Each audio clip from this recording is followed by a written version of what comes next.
The following program is a collection of stooges talking about happenings in the sports world. It is meant to be comedic informative.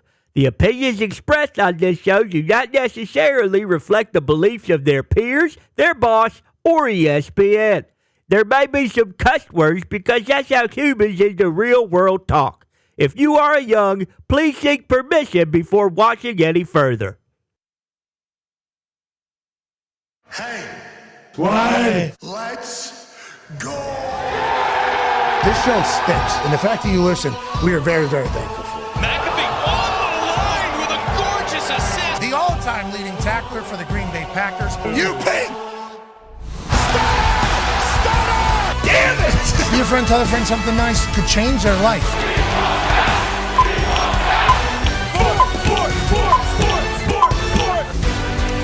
Welcome to the Thunderdome, and welcome once again to the Pat McAfee Show. I am Ian Rappaport. Football! And these are the guys. Hell yeah. I waited a little bit too long again. I tried to nail it. It's all right. It's okay. You're To let it figuring it out. breathe. You're no Strakes, but when you're, yeah. That was one thing. That was one thing I learned in our little pre-show discussion is that Schrager apparently killed it guest hosting. yeah, a lot of people saying way work. better than Rap Sheet. Which Yeah. Again, we agreed with, but not resoundingly. seems wrong. It does. It feels. So I'm Ian Rappaport. Thanks for being here, Ian. Very happy to be back. We got Boston Connor, we got Ty Schmidt, we got Tone Diggs. Darius Butler is not joining us because he doesn't like me because he likes Schrager better. No. He was here last Is week. that what he said? Jeez. What he texted me. He told you? Jeez. It's kind of upsetting. Yeah, that's fair. I'd be pretty pissed off, too, if I heard that. Couple New England guys, too. Yeah, it's kind of messed up. Well, New England / Indy, but yes. Sure. Pat is once again, I have no idea where he is. No. Yeah. We Neither do we. have not been able to find him. Has he talked to you guys? No. Nope. Hasn't texted or anything? No. Not much. Radio silence. Yeah. Oh, I hope he's okay. I don't even know if he's on Earth. Yeah. Somewhere on the earth. Maybe. Well, maybe. I hope he's okay. Best wishes with Pat McAfee, getting some much needed rest and God knows whatever the heck else he is doing. We got some fun stuff for you today. We got a lot to get to. A lot of football over the weekend. We got some breaking news away from the football field, but right before this show started, we had some breaking news on the football field for the Washington Commanders. That is a great tweet right there. You guys watched me write it. Wow. It was awesome. I actually wrote it and then had the wrong picture, so I had to edit it and re-bump it just to get the Okay. retweets up. Pros, Bad bro. luck. Yep, not my first time doing that. Bad luck. No, it's fine. Terry McLaurin, who had been staging one of the NFL's most high-profile hold-ins, has agreed to terms on a 3-year deal worth up to $96 million. That is the contract extension. Gets a $30 million signing bonus and has the opportunity to earn more than any receiver over the age of 30. Okay. It has been a long road for McLaurin. I'd like to know the final details of this deal to see how close it actually came to DK Metcalf's $33 million. That is what he wanted. Didn't get to the 33, and I believe the base is going to be lower because 96 is the max. So my guess is it's closer to the $30 million mark than the 32. But it's really nice for Terry McLaurin. It is, thankfully, one of the NFL's longest-running sagas is now over. We have been able to process this now, even though it's been a couple minutes. Give me your thoughts. I mean, as a Patriots fan, it kind of stinks just because you're one of those teams that wants Terry McLaurin. I feel like there's probably at least 25 teams that are disappointed, at least fan bases wise, for the Commanders and for also the other teams kind of looking in on this. Is this bad for, a Cowboys, a Bengals, where an extension gets done and this is just going to amplify theirs even more? It feels like we were saying for a while here, like, Terry's the one that will get the deal done. Yeah. The others, not really sure, but Terry McLaurin always felt like the one guy that was probably going to stay with his team.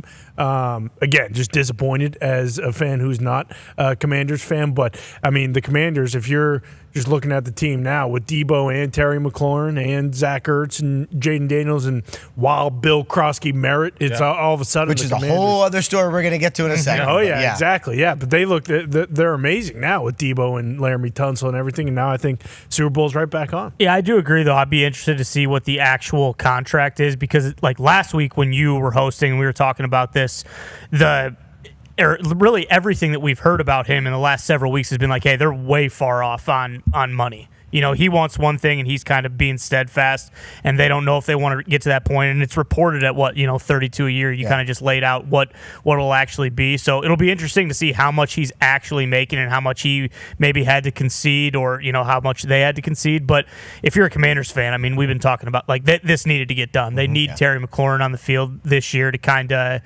make sure that Jaden Daniels' potential just keeps going on the up and up. So I think, this is great news and, just in time. No, we like this. You had to get it done if you were the Commanders. This is great for Terry, but the Commanders had to get it done. Just like Ty said, like the number one thing for them is that Jaden Daniels doesn't go into like some sophomore slump, like that he continues to get better. And the only way to do that is with a number one wide receiver. And Terry McLaurin is by far their number one wide receiver. Debo is great, but Terry's a number one wide receiver. And everyone who watches and knows football knows exactly what I'm saying there. But like a rookie quarterback, so you have the money, and you want him to continue to get better. And I mean, this is a new ownership with a fan base that is coming back to this team. And the one thing that you didn't want to do is lose them again and say, oh, this owner's the same as the last one, and we just didn't pay one of our guys who's been with us forever and shows up every single day and is the consummate professional. I was actually curious to see, you're right about that. I mean, this is an organization now that is more of the organization that does things right as opposed to the way it was in the past, which is basically an organization that did everything wrong. Paying one of your best players, even if it's a little more than you wanted. It's like, okay, let's say the deal comes in at $30 million. Okay, fine. So you wanted to pay $29 million. All right, so you overpay a little bit for one of your good players. That's fine. I'm really curious to see what the fan base actually ends up thinking about Terry McLaurin, because it got a little not great. Yeah. I think the fans were kind of a little out on him, like some of the antics, and he did what he needed to do to get paid, and I think he should have done that. Mm-hmm. But the fans felt some sort of way about Terry McLaurin during this whole process. I'm curious to see where that goes. Yeah, definitely. No matter what, when it's a big, team or a big contract, fans are going to feel the way they feel during it. But I feel like now that it's done, it's done. Agreed. Fans of a team, sure, maybe in the moment when things are getting released of him talking on the sideline during practice and not actually practicing, but because of who Terry is too, like for Washington, you just mentioned how everything used to be done terribly, and Terry lived through that, and now he's on the good team. And I feel like we've said all these things for the last 4 months with Terry, but it is true. He went through the shit. They finally got a quarterback. They got good. He wants to get paid. To your understanding, what was kind of like, did they ever get a best offer, like a damn near an offer that they were going to? From another team? To trade him. Like, was it ever close? Were they ever, tempted with the team? And then I'm assuming you don't know, but should we start looking at contracts like this? Similar to how Trey Hendrickson's is, where sure he signs a 3-year extension, it's great, but in 2 years there's going to be no money in his last year, and then we're just going to do this again. Yeah, I mean, I would say there's a reason that players want it front loaded. Now, Terry McLaurin, this is probably the last contract he signs, so this is a good one for him. It's 3 years. My guess is he probably wanted a little less, maybe wanted 2 years to have another, but 3 years is fine. He's going to finish his career with the Commanders probably. But yeah, I mean, when, if you're a really good player, teams often do not want to give players third contracts. That is when you decide, all right, we're going to move on or not. If you are good enough to get a third contract, sometimes this fight happens. One helmet guy. I mean, right. And TJ did it. The Steelers took care of him. Mm-hmm. Trey Henderson is still going through it, and we'll talk about that. But to get the real money, the guaranteed money for a third contract, it's like lightning has to strike. And sometimes you gotta be the guy who shows up at the car dealership and talks to reporters and says, I'm disappointed in the team. Oh no, what do we got? No, I'm just looking at the contract details that are being texted me because everyone wants to know what are the real numbers. Yeah, the guarantee. Yeah, the guarantee, and then just what's the base? How much does he actually get? But to get a third contract, you got to go through this, and I think it sucks and it's too bad. And you got to be willing to withstand a lot. It's not for everyone. Mm-hmm. Some guys sign, Trey Henderson could have signed with the Bengals and gotten a deal that would have given him a huge bump this year and not a lot guaranteed after, and he wants more. And to do that, he's got to be willing to take the franchise, like getting frustrated, and the fan base getting frustrated with him. And it's not for everyone, but that's why there's only a couple of these. Yeah, well, and you kind of just laid it out perfectly there, too, about why fan bases get angry is because people like you say, he was offered a huge bump, but he wants more. It's like that. You're the problem. Yeah, Just actually saw it, I get it. face-to-face. But like that's the other thing, too, is that like the players, especially a guy like Trey Hendrickson and Terry McLaurin, who weren't drafted really high and know, one, how difficult it is to succeed, but two, the likelihood of people who are drafted in the third and fourth round getting their third contract in the NFL. I'm sure it's not that high, especially at that amount of money. But like when you're a player in the NFL, if you don't, stand up for what you want, guess what? You don't get it. Yeah. So what else are these guys supposed to do? And when it comes to the fans, we'll see what happens with the Trey Hendrickson situation. But if anyone is upset about Terry McLaurin now, they're not going to give a shit week one when he has 100 yards and a touchdown. It's the same thing with Trey Hendrickson. So it's if you're not willing to kind of take a little bit of heat in the middle of the summer when there's nothing else to talk about, and it's just like, oh, this guy's because that stuff always comes around, and we always hear the two sides of the story. And as long as those guys end up performing on the field, which everyone expects them to do because they're two of the best players at their respective positions, then sometimes you have to do this kind of stuff to get a little bit more money. Yeah, usually I feel like fans only hate the player when they're offered basically the same deal and, they still force their way out. If Trey Hendrickson ends up getting traded and signs like a 2-year deal with a bunch of money in this year and not much money next year, then Cincinnati fans will hate him. And that's when, people will take it as a shot. I'm assuming Cincinnati fans, if that were to happen, they would take it as a shot towards the city itself versus the front office that Trey Hendrickson's been dealing with. But yeah, it's just nice one of these situations is done, honestly, because we've been talking about Terry, Micah, and Trey for since the draft. So it's nice that one of them finally has a green check next to it. I mean, I'm happy with it. When these situations happen, you end up calling the same people over and over and getting no response. And it's like, finally, then it happens. It's like a big thing. And then you're like, all right. Yeah. What do we do now?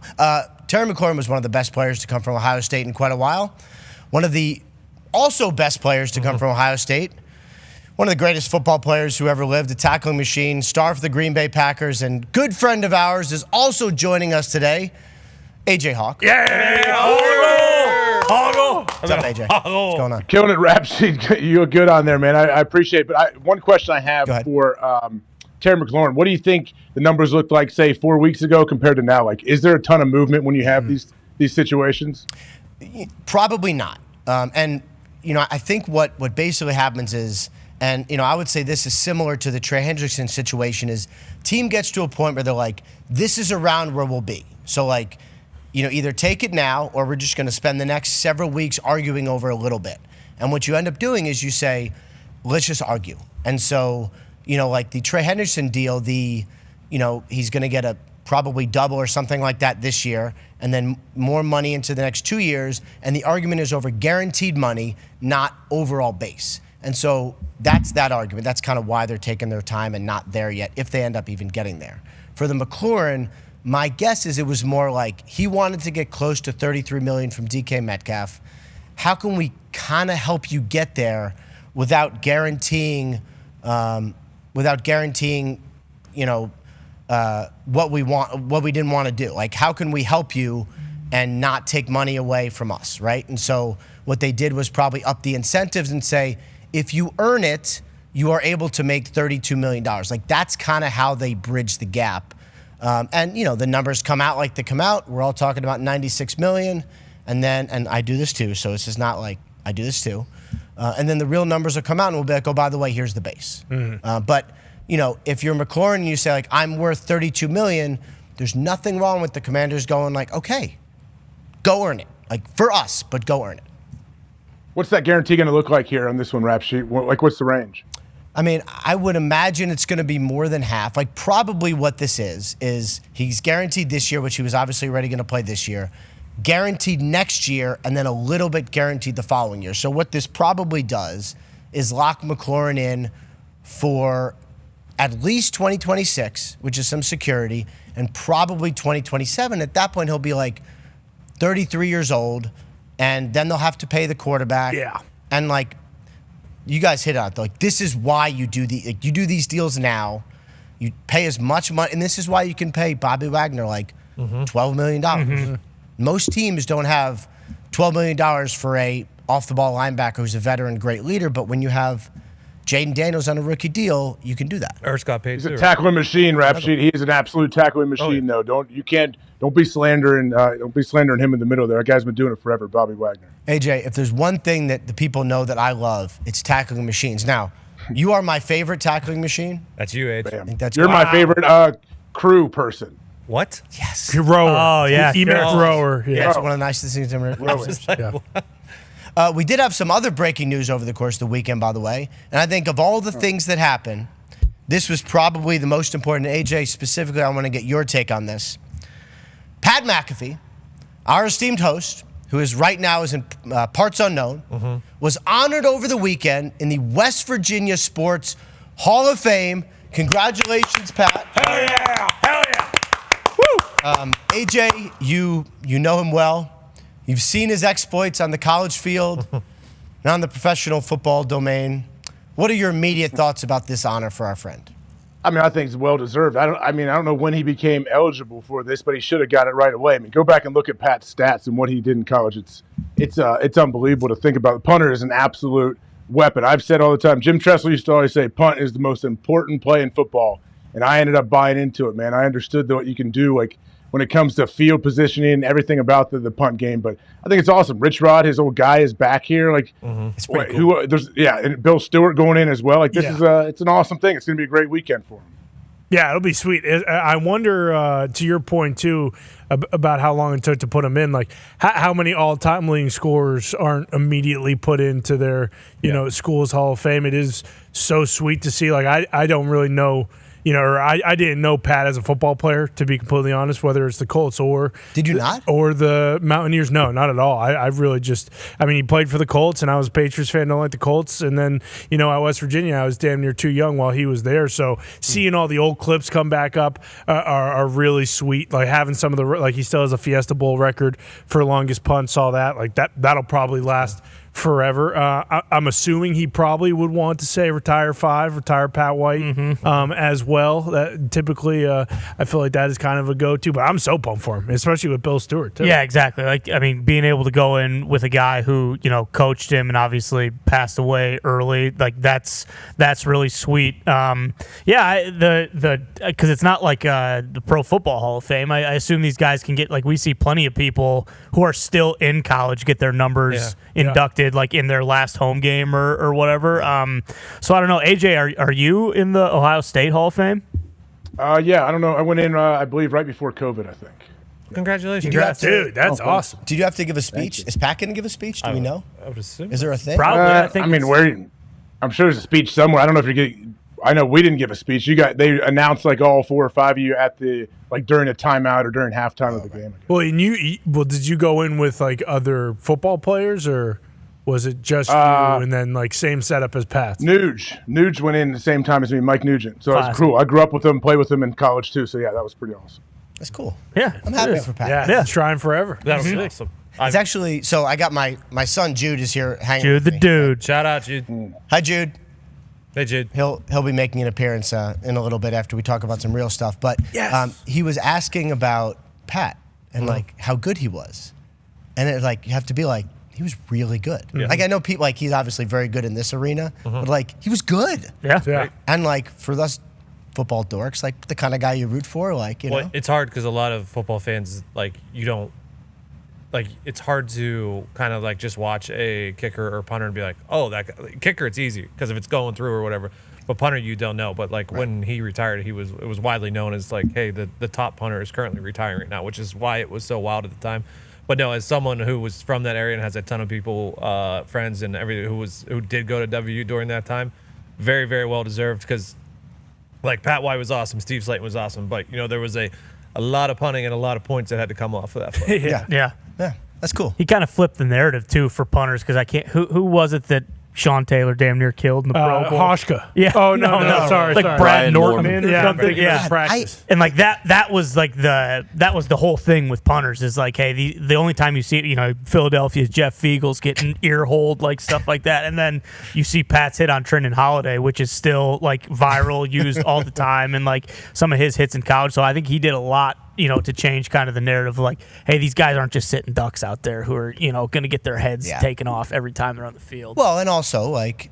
And I don't know how long we want to go down this rabbit hole, but like, it's okay to celebrate. It's okay to be happy. Mm-hmm. It's okay to be demonstrative. Like, I think for me, like, obviously, again, he was very good, but can you let this guy's personality show a little bit? And that's okay. And like, now in the NFL, it's embraced, but like, is it? It sort of is. I saw a lot of flags this weekend of people just doing normal stuff, and it feels like there's going to be an emphasis on that. I'm not even going to do it. That is a point of emphasis this year, isn't it? You can do it right. No, I can't. I don't want to get fined. Yeah, sports going to find you. I assume there's an official somewhere. Just like that'd be cool. The nose wipe is now. Are you brandishing fake weapons? I know they can't do that anymore. No, he's doing drugs. First down. Is that what that is? I thought it was. I have no idea. I'm just assuming that's what they. I thought it was just a cool way to signal first down. Yeah, I thought it was like, oh shoot, I just dummied your ass, bitch. I gotta wipe my nose. What happened? First. What are you talking about? See, like I'm worried there's gonna be a fan run in here one day and just throw a green dildo right on stage. And what are we gonna do? What are you gonna do? We're gonna do nothing. Because it happened at the PGA Tour this weekend. It happened on an NFL field this weekend, I believe, or maybe it was college football. Well, it's running rampant right now, so you better watch yourself. I do appreciate the guerrilla marketing aspect of it for whatever it was. Well, the WNBA put up nets around the court, so it's not happening there anymore. They did not. Yeah. Playing in baseball stadiums now, actually. I mean, I'm against it. You should definitely not do it. Like those should player safety. Like that could hurt someone. Things are heavy. The fact that did they actually put nets up, or are you guys making fun of me? Yeah, they put up have you been to a baseball game? I've been to a baseball where game. the nets are down the first base. Yeah. They just did that for the whole court. He's joking. He's joking. See, last time I thought you guys were joking. And you weren't. It's a joke, they say. But it might have been serious. No one should be hit with that. There you go. Yeah. I mean, that's There you go. It's not real. Did you watch the Cowboys documentary? I did. Pretty good. Jerry Jones basically confirmed through the documentary, like, hey, I ain't paying this guy, by the way. That's how I took it, at least. There was no news on that this weekend, was there? No, not really. I mean, the Micah stuff, we'll get to the Micah stuff in 1 second. Okay. The Cowboys documentary, for those who have not seen it, was so good. It was so interesting.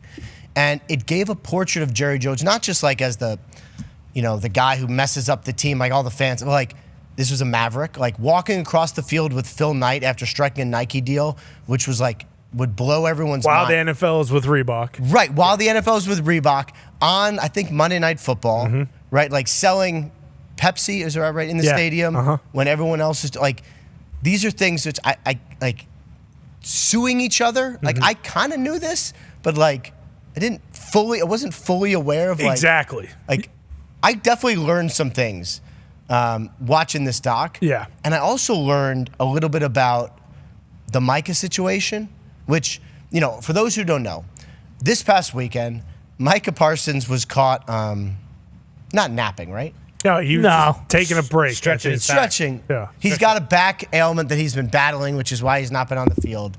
He had to stretch his back on the training table, and it was caught in 4K, right, as they say. And then he, was defended by, is that Mike Leslie, one of the local reporters.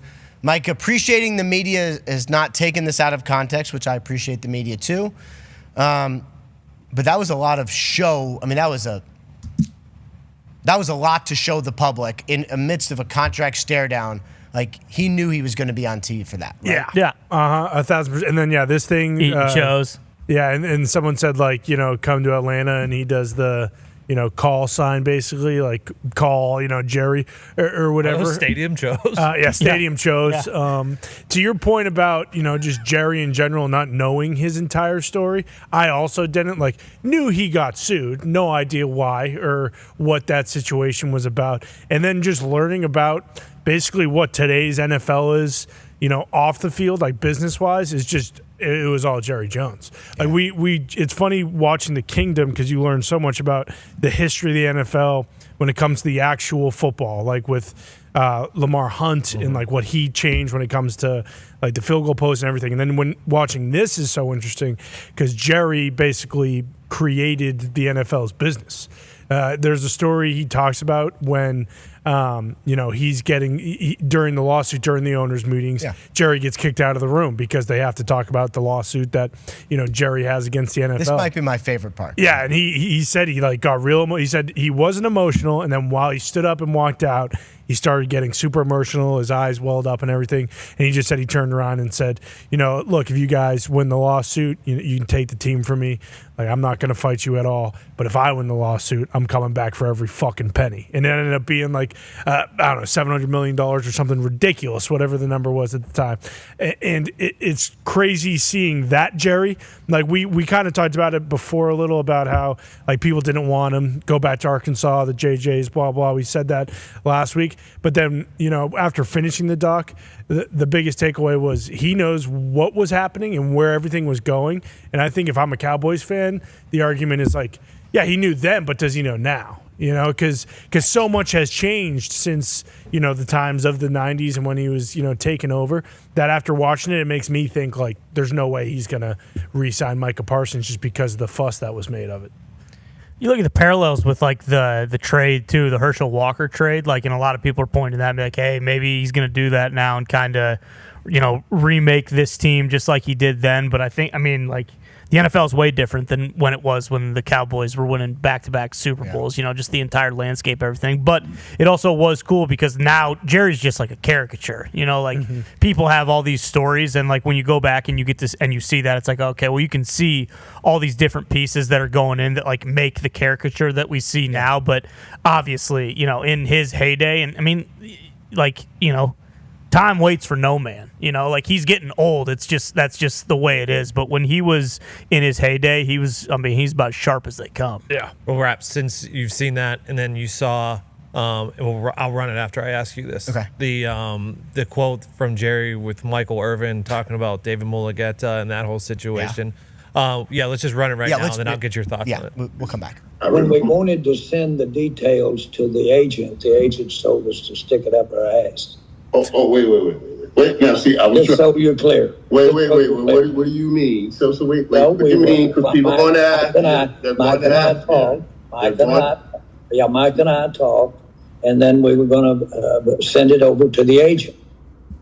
And we had our agreements on term, amount, guarantees, everything. We were going to send it over to the agent, and the agent said, don't bother because we've got all that to negotiate. Well, I'd already negotiated. I'd already moved off my mark over several areas. And so the issue, very frankly, is we've had the negotiation in my mind. And the agent's trying to get his nose in it right now and try to come in there and improve off the mark that we'd already said. It's the mama-daddy deal.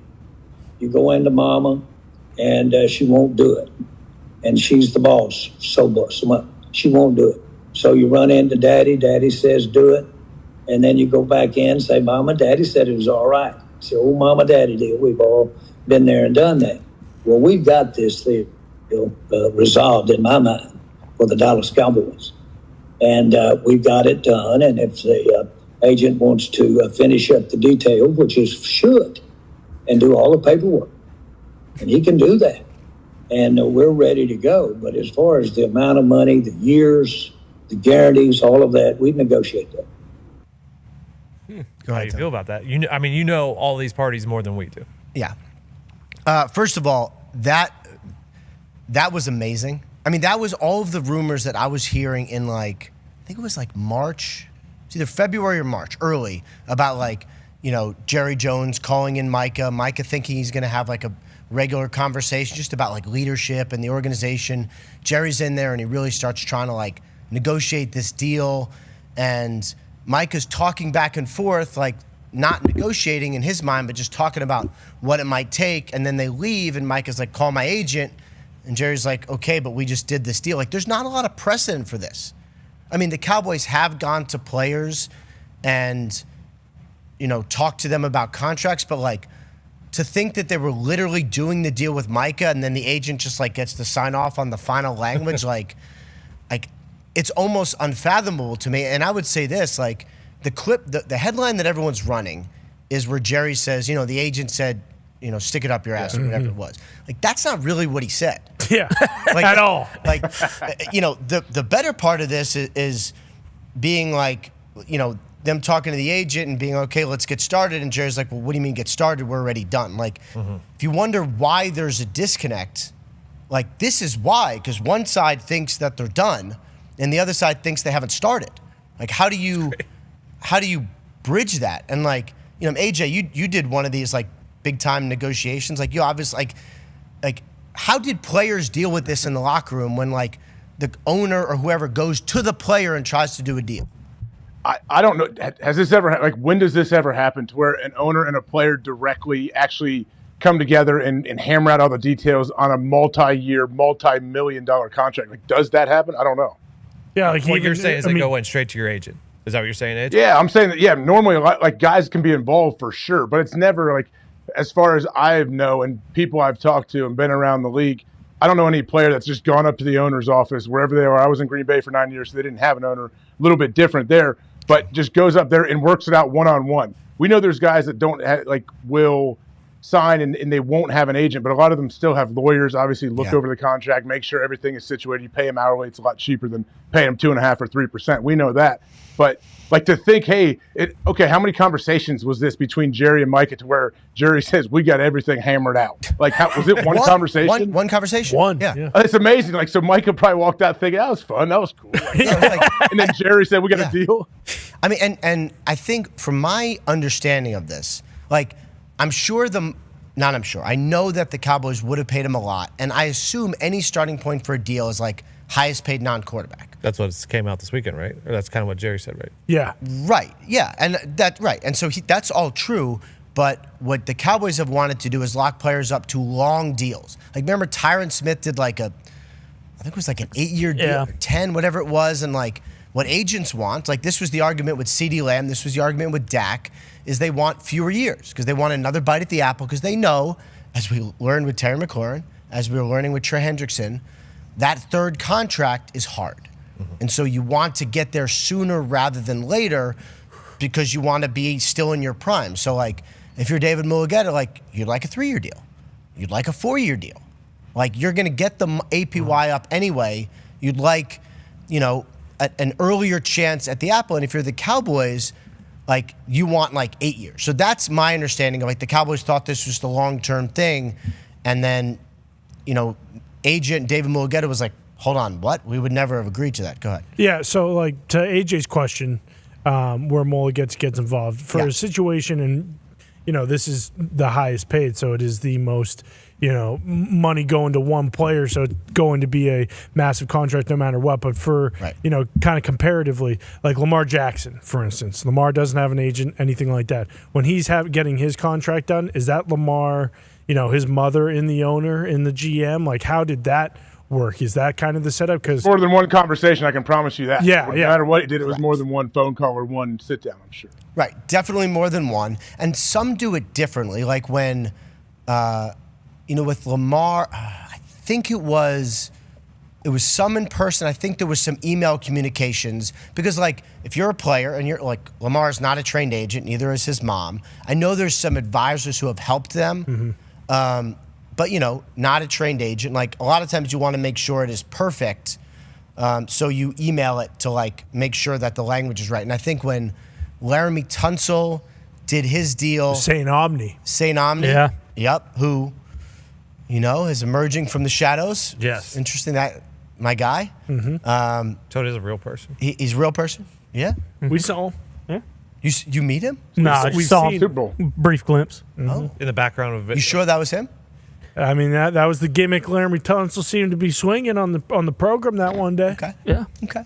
Well, Tunsil did his on email just to make sure that, like, everything was buttoned up as it should be. But, like, one of the weird thing about when you do a contract yourself is that, let's say it's Lamar. Like, the Ravens can't kill Lamar on a contract. Like, it doesn't help them. He's their starting quarterback. Like, if they do some great deal for them that's bad for him, he's going to be mad. And then it's like, why did you take advantage of me? So it's almost like the team is incentivized to do a fair deal because the player's the agent, and you got to be fair to the player who's also, like, it's playing dual roles here. Yeah. Whereas, like, if an agent's involved, like the Commanders doing this Terry McLaurin deal, they can get mad at Buddy Baker. I'm sure they're mad at Buddy Baker.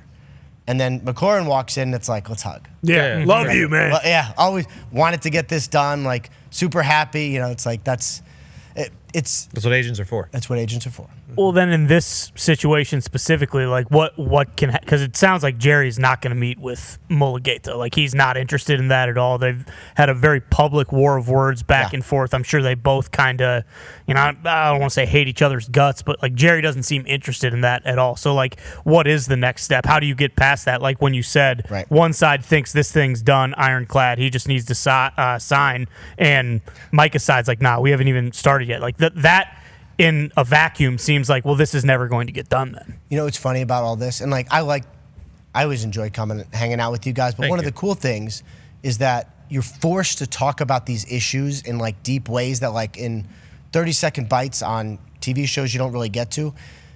This situation is even more bizarre than I appreciated. Like to talk about it like this, where one side thinks they're done and the other side thinks you haven't get started, like I don't know. Yeah. Jerry said that conversation happened in March, right?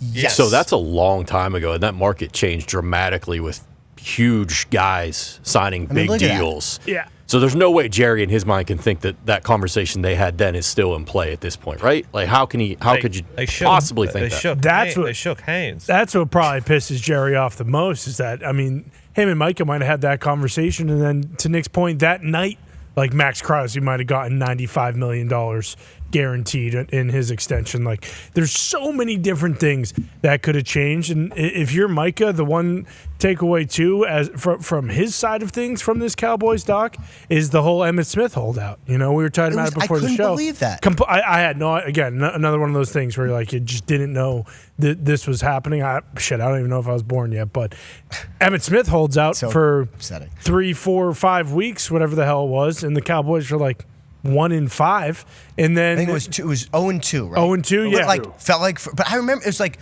dramatic, and so like very dramatic. This part of the doc is like, hey, without Emmitt Smith, this team sucks. Is basically how it was. I mean, being posed. The backup running back fumbles twice, and I'm like.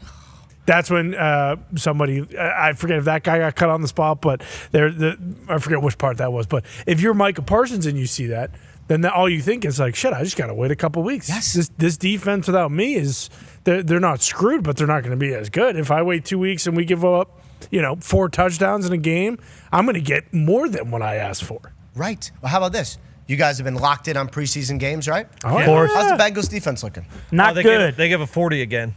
Again? Again, yeah. 41 to the Colts. They Riley Leonard was dicing him up. Jason Bean was dicing him up. Sorry. I was just going to say, I mean, it's not all doom and gloom, though. They picked off Sam Hartman a couple times a few weeks ago. Looked pretty stingy on the back end. So, yeah, I mean, he's a male model, yeah. Every time that they have a picture of him and they have his helmet on, I'm like, what are we doing? Missed opportunity.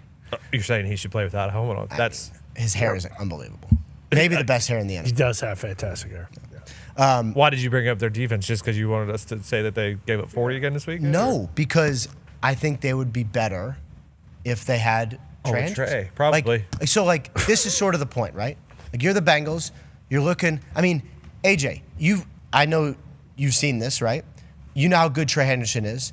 Do you think that he's watching that defense and going, imagine what it would be with, like, this is good news for him, right? I mean, isn't this sort of why you do this? It's kind of leverage. He knows he kind of have leverage when, of course, you lead the NFL in sacks. You've been killing it the last, however many years. And the defense that you play for has not played very well, obviously, last year and then into the preseason. Yeah, it's like an Emmitt Smith thing. Let's say they come out first couple games and they get rocked and give up 48 points, and they get no pressure on the QB. Guess what? Trey Hendrickson, yeah, man, we really could use this guy. Of course. That's what your leverage is, like the production that you can offer the team. Yeah, but that's the other thing about this situation is that we talked all last year about how the Bengals can't bring back T. Higgins and Jamar Chase because if they do that, then their defense is going to suck and they're not going to have enough money for Trey Hendrickson. And then they did that. And now we're in the situation where it does stink, but they just don't They don't have enough to go around. The real problem with the Trey Hendrickson situation is that he has been too nice. They do have enough to go around. Yeah, of course. Because this year's number is going to be high. It's going to be double this year. It's the next year's number, which I would say you can worry about that next year. But go ahead. No, but I mean that's the salary cap gymnastics. If they want to make it work, they can make it work. But instead, they've just decided not to. And this situation would have been. Done. I feel like it would have been over now if Trey Hendrickson took a harder stance. To be honest, and granted, maybe they just say nope, you'll have to just sit out the entire year and forfeit the year, or maybe they probably just trade him, which I would have assumed. But he's let them walk all over him too many times. Yeah, and he's obviously an unbelievable player, one of the best pass rushers in the NFL. But does he make them 27 points better on defense? If they bring him back and he gets a new deal and he's happy, is it they're giving up 13 points instead of 40? I don't know if you could make that argument. So if there is any sort of bad blood still looming, maybe it is you have a hard introspective look and it's hey, even if we do re-sign this guy, our defense sucks and he's not going to make a huge deal. Obviously, you're not doing that because you have Joe Burrow and you have those two guys, and you think if you can get marginally better on defense, then you could have a chance to go deep in the playoffs. But it is interesting that feels like more of a standstill than Micah or anything. There's no new news on this. It makes no sense. I mean, I just let's say the Micah deal. Okay, at some point you would think Jerry Jones and Dak Prescott did a deal the freaking morning of the season. 2 hours for kickoff, Dak does a deal. So, and I knew for a fact, I would have sworn that the Dak deal was not getting done. I had a story written the night before that sucks. About a Dak. It was the whole long huge story. Waste of time. 600 words. Me and Pelissero were working on it. 600? You're crying about 600 words. So many words. That's not that many words. No, not at all. Okay. It was a long was that story. A page? Well, it depends on double font. space. If we're slim down margins. Yeah, if it's Times New Roman, it's this much. Yeah. It's what's the one we used to use for Helvetica? Wingdings? Arial, I remember being the big one. Arial, Arial was the one when you had to write a 5-page paper. Yeah. Yes. Right. Yeah. Dude. Yeah. Size 14 periods. Yeah. Right. Yep. Right. I had a whole story written 12.2 that Dak Prescott was going to be the biggest free agent in NFL history. I knew a deal wasn't getting done.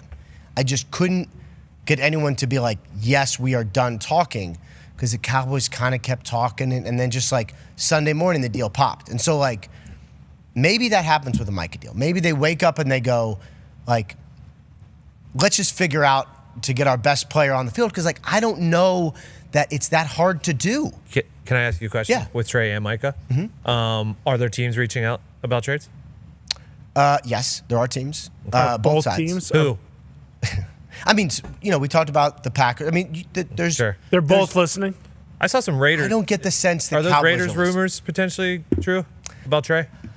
I don't know. I don't know where I saw them. I just saw them on the internet this weekend. So I think the Raiders do need some edge help. Okay. I know that. But it'll be more like the trades we saw last night, and it'll be those are huge. A guy who we've never heard of, and at least Sam Howell gets traded. We've heard of him, Quarterback. But it's are the Raiders in a position where they're going to give up a really good player and a premium draft pick for a player who, is he going to take them to the playoffs? Well, is that going to be the price no matter what? Price. They're not going to change. They're not going to come off that. This is the problem right there. It's I know for sure that's the price. Yes. But then what if a team goes, instead of that, we're going to give you a pretty good player, like a starter who's good, and then a third rounder next year. Is that enough? And it saves you all this money, but you got Joe Burrow. No, the Cowboys deal is different. Micah's, if you're trading for Micah, it's going to be all the picks. Hall. Yeah. It'll be the Herschel Walker trade. Just with Trey, yeah. 25 Trey, years it's old versus 30, whatever. Right. Trey, it's the Bengals do not want to trade him. I know that for sure. But so I think the stance they're from jerking him around too much. Yeah, they like screwing with him. Yeah. Just treat him like shit and still comes back. He's so good. Yeah. He's a loyal dog. And that's exactly why. This is the curse of Joe Burrow, though. It's you have a chance to win the Super Bowl every year. So how could you trade one of your best players? Yeah, it's a good point. Trey's just like Terry. I'm sure there's a bunch of teams that want him. What you said about Mike or the Dak contract, though, Like how Sunday morning they wake up and then all of a sudden there's a contract done. Yeah. Like that sounds more like the Jerry Jones handshake. Let's figure this out at the end versus the, at the beginning with Micah. Because like I'm assuming if you thought that he was going to be the biggest free agent ever, that the agent was probably done. And then Jerry was like, hey, Dak, let's figure this out. And then one of those classic, handshake deals. Like I wonder if you kept digging on that, if that is probably how that got done, is one of his like patented handshake deals. And then I wonder if he said that to Micah, like in their meeting in March or whatever, where he was like, hey, this is how me and Dak did it. And then he laid out what they did. And then during that explanation is when he said, this is what I want to do for you. And then Micah's thinking about, whatever nachos or whatever he's going to get from the stadium right after this conversation. And Jerry, to AJ's point, is like, holy shit, we just signed Micah. But there's just some massive disconnect there. And it's crazy that happened in March. If you told me that happened in March, I'd tell you you're full of shit. I would have thought that happened 2 weeks ago. That's crazy. But yeah, because the idea that, we made him an offer to be the highest paid defensive player ever. That was like 4 different defensive player contracts. Contracts ago. If that was March, Myles Garrett gets done. Was it the day before free agency, right? Something like that. It was like TJ's was right not too long after. Max was right there because the Myles one was right after Radio Row because he was going around Radio Row saying like, Cleveland sucks. I don't want to just go to Canton. I want to win a Super Bowl. And that whole entire thing happened. And then, it got done right out. And then Max was right then too. AJ, could you imagine? I'm sure you have never done this. I'm sure you've never had this, but a player signs a massive contract extension right before kickoff. I mean, does that not seem purely insane? Yeah, I mean, it does, but why? Like, it shouldn't now. Like, you could do it. I think guys could do it, especially if you're an outside rusher. Yeah, cool. Let's go play on third down here. We'll get 25 snaps and maybe 2 sacks and a caused fumble and in the crowd, and everyone says, oh, I'm glad his holdout was completely forgotten about because this guy's an impact player and wins his games. Yeah, that's probably right. And that's all that matters. But that's why everybody wants these guys, though. Is there a chance they don't play rap sheet? Like, could it be, let's say it's week 4 of the NFL season. Is there a chance that Trey and Micah still have not suited up for any team? There is a chance, yes. And with Micah, both these guys, I mean, you guys have talked to Trey more than I have, right? Like, he is a principled dude who is very serious about the situation. And I would say Micah is the same. Like, these are 2 smart guys who care greatly, who are very invested in their own contract situations. So, I did not think that Terry McLaurin was going to sit out. Like, once he started ramping up, and we talked about this last week, I was like, all right, they're getting a deal done, and he's getting ready to play, and, we have not seen that with these guys. So could I see them sitting out games? Normally I'd be like, the players aren't going to give up the money. Mike is back. It might be tight. Might continue to hurt. He's going to get a big contract eventually. He's going to get a big contract eventually. I don't know that he puts himself in harm's way without it. I don't know. I said this last week, though. $25 million is a lot of money this year when he's been playing on a rookie contract. I think this year he's due. Oh, that's just 5th year, yeah, right? this year he's due to make more than he has his entire career, I think. Yeah, more than by a lot, I think, too. Yeah, because I think it's been $4 or $5 million a year, if I remember correctly looking at it. But this is the deal. So, let's say, we're all talking about this, right? And it's, obviously fascinating. We've been talking about it for 2 months. And these have all, the Terry McLaurin one has been interesting, but to me, these are the ones that are kind of more of the meat, right? You got the Bengals who do not want to trade Trey Hendrickson, but would do it for a price that would hurt another team's soul. If you're a good team, you're going to trade a starting player and a pretty good draft pick next year to get this really good player. It's going to have to hurt in order to trade for him. And if you're someone trading for Micah, you're going to give all the draft picks. The problem with the Cowboys is first-year head coach, pretty good roster. They should win. They should be playoff bound. If you trade your best player, does it just ruin the season? I think that's the problem for the Cowboys. That's a good question. Yeah, and that's what sucks with their thought, too, is the conversation around the Cowboys is that they are going to be good. You just said it right there, too. People are very high on the Cowboys, and they went out and they grabbed George Pickens, and they made, their team better, and now... Sounds like Pickens has looked... Yeah. Incredible. He's very good. Yeah, he's so good, and now he's playing with CeeDee Lamb. It'll only be better, but... The Micah thing has just completely ruined the Cowboys. I mean, the Cowboys could have the second coming of Brady, and I wouldn't know because this Micah Parsons thing has been going on for so long. It's crazy. I mean, that's like, I thought about that. So like when I was at their training camp, I was there and they played the Rams, practiced with the Rams. Yeah. So it was like Micah and then Stafford, and I was dealing with the Stafford, like, what is going on with his back injury? And like, if I say the word disc on TV, make sure I say it properly. Sure. Like, we've all been there. Yeah. And you're not a doctor. I'm not a doctor. I do play one on TV. Nice. But yes, his aggravated disc. And like, meanwhile, Doogie Howser? Doogie Howser is another one that comes up in conversation in the family because I'm like, having to explain to my kids that there was really a show of a 13-year-old doctor, and we were like, yeah, this could happen. Yeah, it was a great show. This was good. I mean, they remade. Did they remade it? They called it like The Good Doctor. Wow, I saw The Good Doctor. It was like That a was kid. good. Yeah, it was like a kid. A little different. I thought The Good Doctor was just like a little 15-year-old. I'll explain to you after. Okay. Yeah, it was very well acted. There was some other things going on there. He was an autistic doctor. Oh, okay. The Good Doctor. Okay. Doogie was just ahead of his time. Just so smart for 13. Makes sense. The Good Doctor Hair is a great show. It was a great show. It was. I'm watching The Pit now, by the way. Have you guys seen that? So good. Boy, you got to strap in for that one, though. Who's that? I'm not watching that. Actually, I don't know. Noah Weil of ER fame. Yes. I mean, he's season 2's coming out. Mr. Who cares? I think is what Ty said. Unbelievable. That's good. I was not ready for the emotional toll it would take on me. Like, and there's a lot of. Where do you watch that? Is that like a streaming It's on service? Mox. Yeah. It's on Okay, Mox. good to know. Just curious. We've talked about this a little bit, and I've always wondered this as an insider. How do you watch your games on Sunday? What's your setup like? Because you obviously got to have eyes on everything. It's a great question.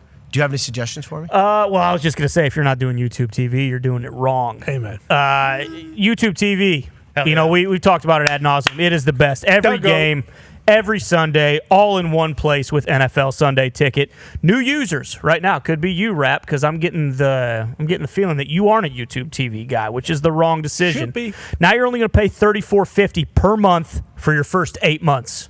Way cheaper than any other cable package. I mean, you can just you can go look it up, or you can just listen to me because I know I'm right. You can catch your favorite live NFL moments with the most live NFL action, all in one place. And we've actually made it easier for you. If you just go ahead and scan that QR code that's up on the screen right there, you can go ahead and choose the plan that's right for you. So if you're not watching NFL football on YouTube TV, Rap, why don't you go and enhance your game day experience this year and do that? Yeah, don't be a fool. I will say that when I go over to a friend's house and they have the quad box. What's that? The quad box. They got the quad. I'm always like, all right, like now we're in business. Yeah, it's the only option. And now you can customize the quad boxes. Bet you didn't know that. You can. Oh man, I don't want Browns Dolphins right there. Did you Get not, this out did of you here. not last year? No, it is a unique feature that has only been introduced by YouTube TV. Go. They're the goats. They are the goats. Mm-hmm. I will look into it. Now I missed the QR code, so I'll have to go. I'll send it to We'll you. send it to you. I got a question for you. Go ahead. Foxy put up that graphic of other stuff we haven't talked about. Why are we hearing nothing about that Saints quarterback battle? I checked in on that today. Cares? Is that why? I think so. What's that? What did you say? I said, who cares? It's not. I care. I care great. I I do care too. whether it's I Spencer love Kelly Rattler Moore. or Tyler I love all Shuck. 32 teams. It's not true. I would say the fact that it hasn't been obvious is Not probably a sign that it's could go either way, which is like not exactly what you want, right? Feels like it's a bad time for Tyler Shuck, right? Because if you draft a kid in the second round, you're probably thinking like, hey, let's really buff this guy. You want him to win the job. Yeah, let's buff this guy up. Is there the flip side where, like, hey, we're going to stink this year no matter what, so we might as well throw this guy out there and see what we have because there's a good chance we're going to have, like, a top 5 pick next year maybe, and, maybe we don't want to go quarterback if Shuck's really good this year. They have to see him, and I think they will see him. But I always go back to, and we kind of talked about this with the Anthony Richardson situation last week. It's like, is it easy? Like, if they have to bench a quarterback, it's probably easier to bench Rattler than like start Haener, but start Shook. Haener, it's not gonna be Haener. Shuck. Start Tyler Shook and then pull him. Like, does that hurt his development? Good. Does it? Yeah, 1,000%. It kills his development, but to Ty's point, does it matter? Because the Titans, they took Will Levis, and then right after they said, like, we're not hanging on to Will Levis, right, guys? We're taking Cam Ward. And then they took Cam Ward. I am really debating betting on one team to go 0-17 because I think the Saints might not You really win. think they're that bad? Yeah, you don't?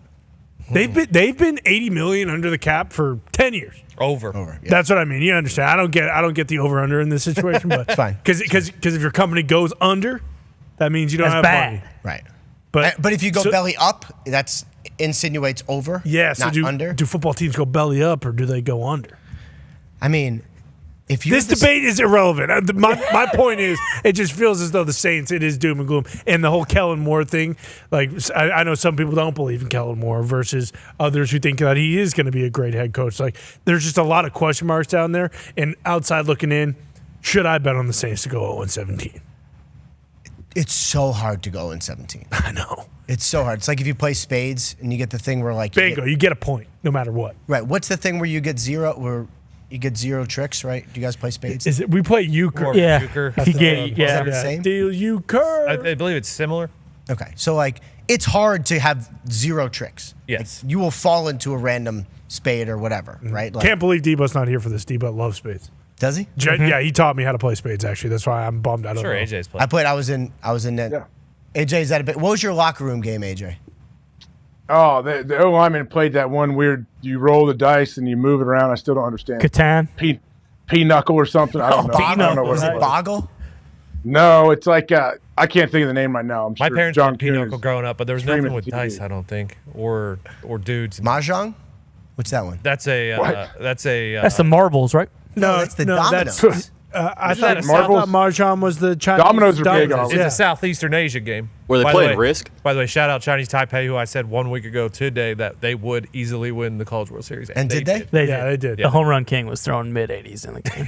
Yeah, their coach actually went to the unbelievable. mound with 2 outs left in the whole thing and said, "I'm just looking to steal some TV time real quick, guys. The girls in Taiwan are watching. I want to get up here."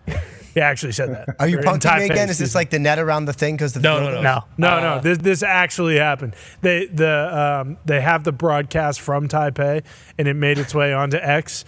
And like you watch the guy walk to the mound, and he gets to the mound, and they didn't have translations, so you don't know what he's saying until you read the tweet, obviously. But he starts talking, and then the broadcasters from Taipei start dying laughing, and then you read it, and it was a nice little moment. Tough go for those Nevada boys. Yeah.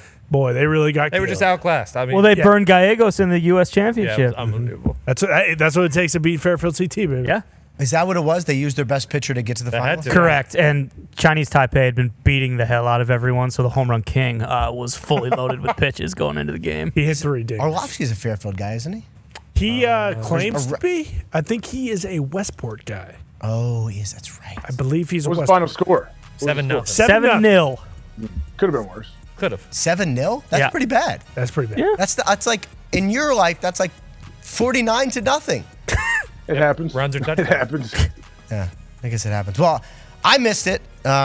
Clearly. I was hanging out in Nantucket. You're watching Tommy that's right. Fleetwood. Shout out I was Tommy watching Fleetwood. Tommy Fleetwood. I was very happy Shout about out that. Tommy. Hell yeah, Tommy. All right, we got a lot more to get to on the Pat McAfee Show. Pat's still parts unknown, but I'm here. We'll be back. All roads leading to Eugene, and I can't help but say, hey,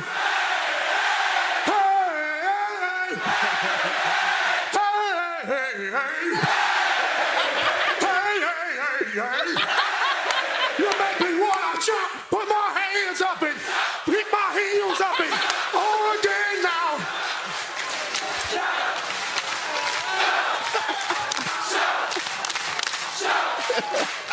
A little bit softer now, a little bit softer now, a little bit softer now, a little bit softer now, a little bit softer now, a little bit softer now, a little bit louder now, a little bit louder now, a little bit louder now, a little bit louder now, a little bit louder now, a little bit louder now, a little bit louder. Yeah, it's awesome. It's a great day in Oregon. You know, we go to Cannon. OH! We are!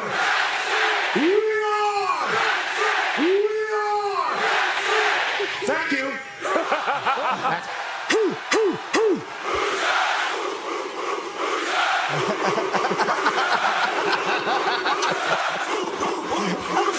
I love this. Let me go ahead and cock that thing!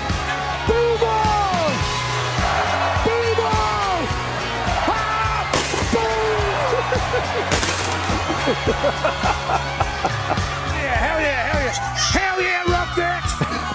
We got engineers, we got doctors, we got economists. We got real tests that have real implications happening. And all of these sons of said, give me college game day.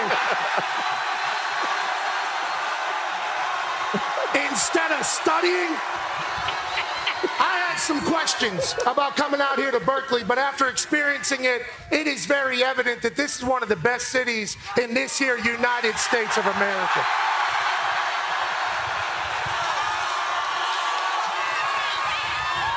USA, USA, USA, USA.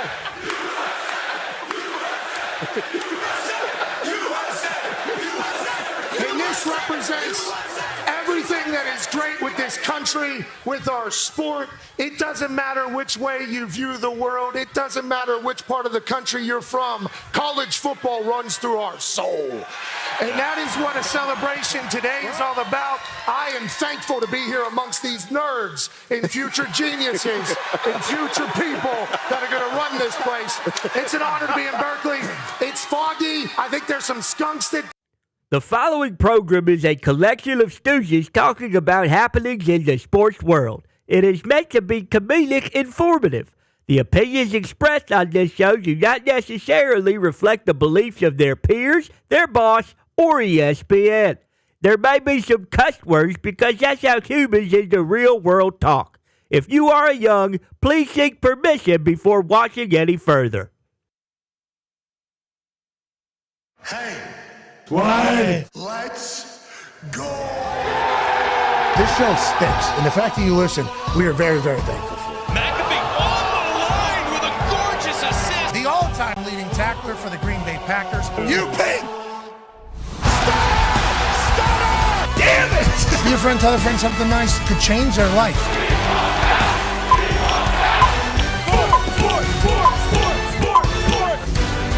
Welcome back to the Pat McAfee Show here in the Thunderdome.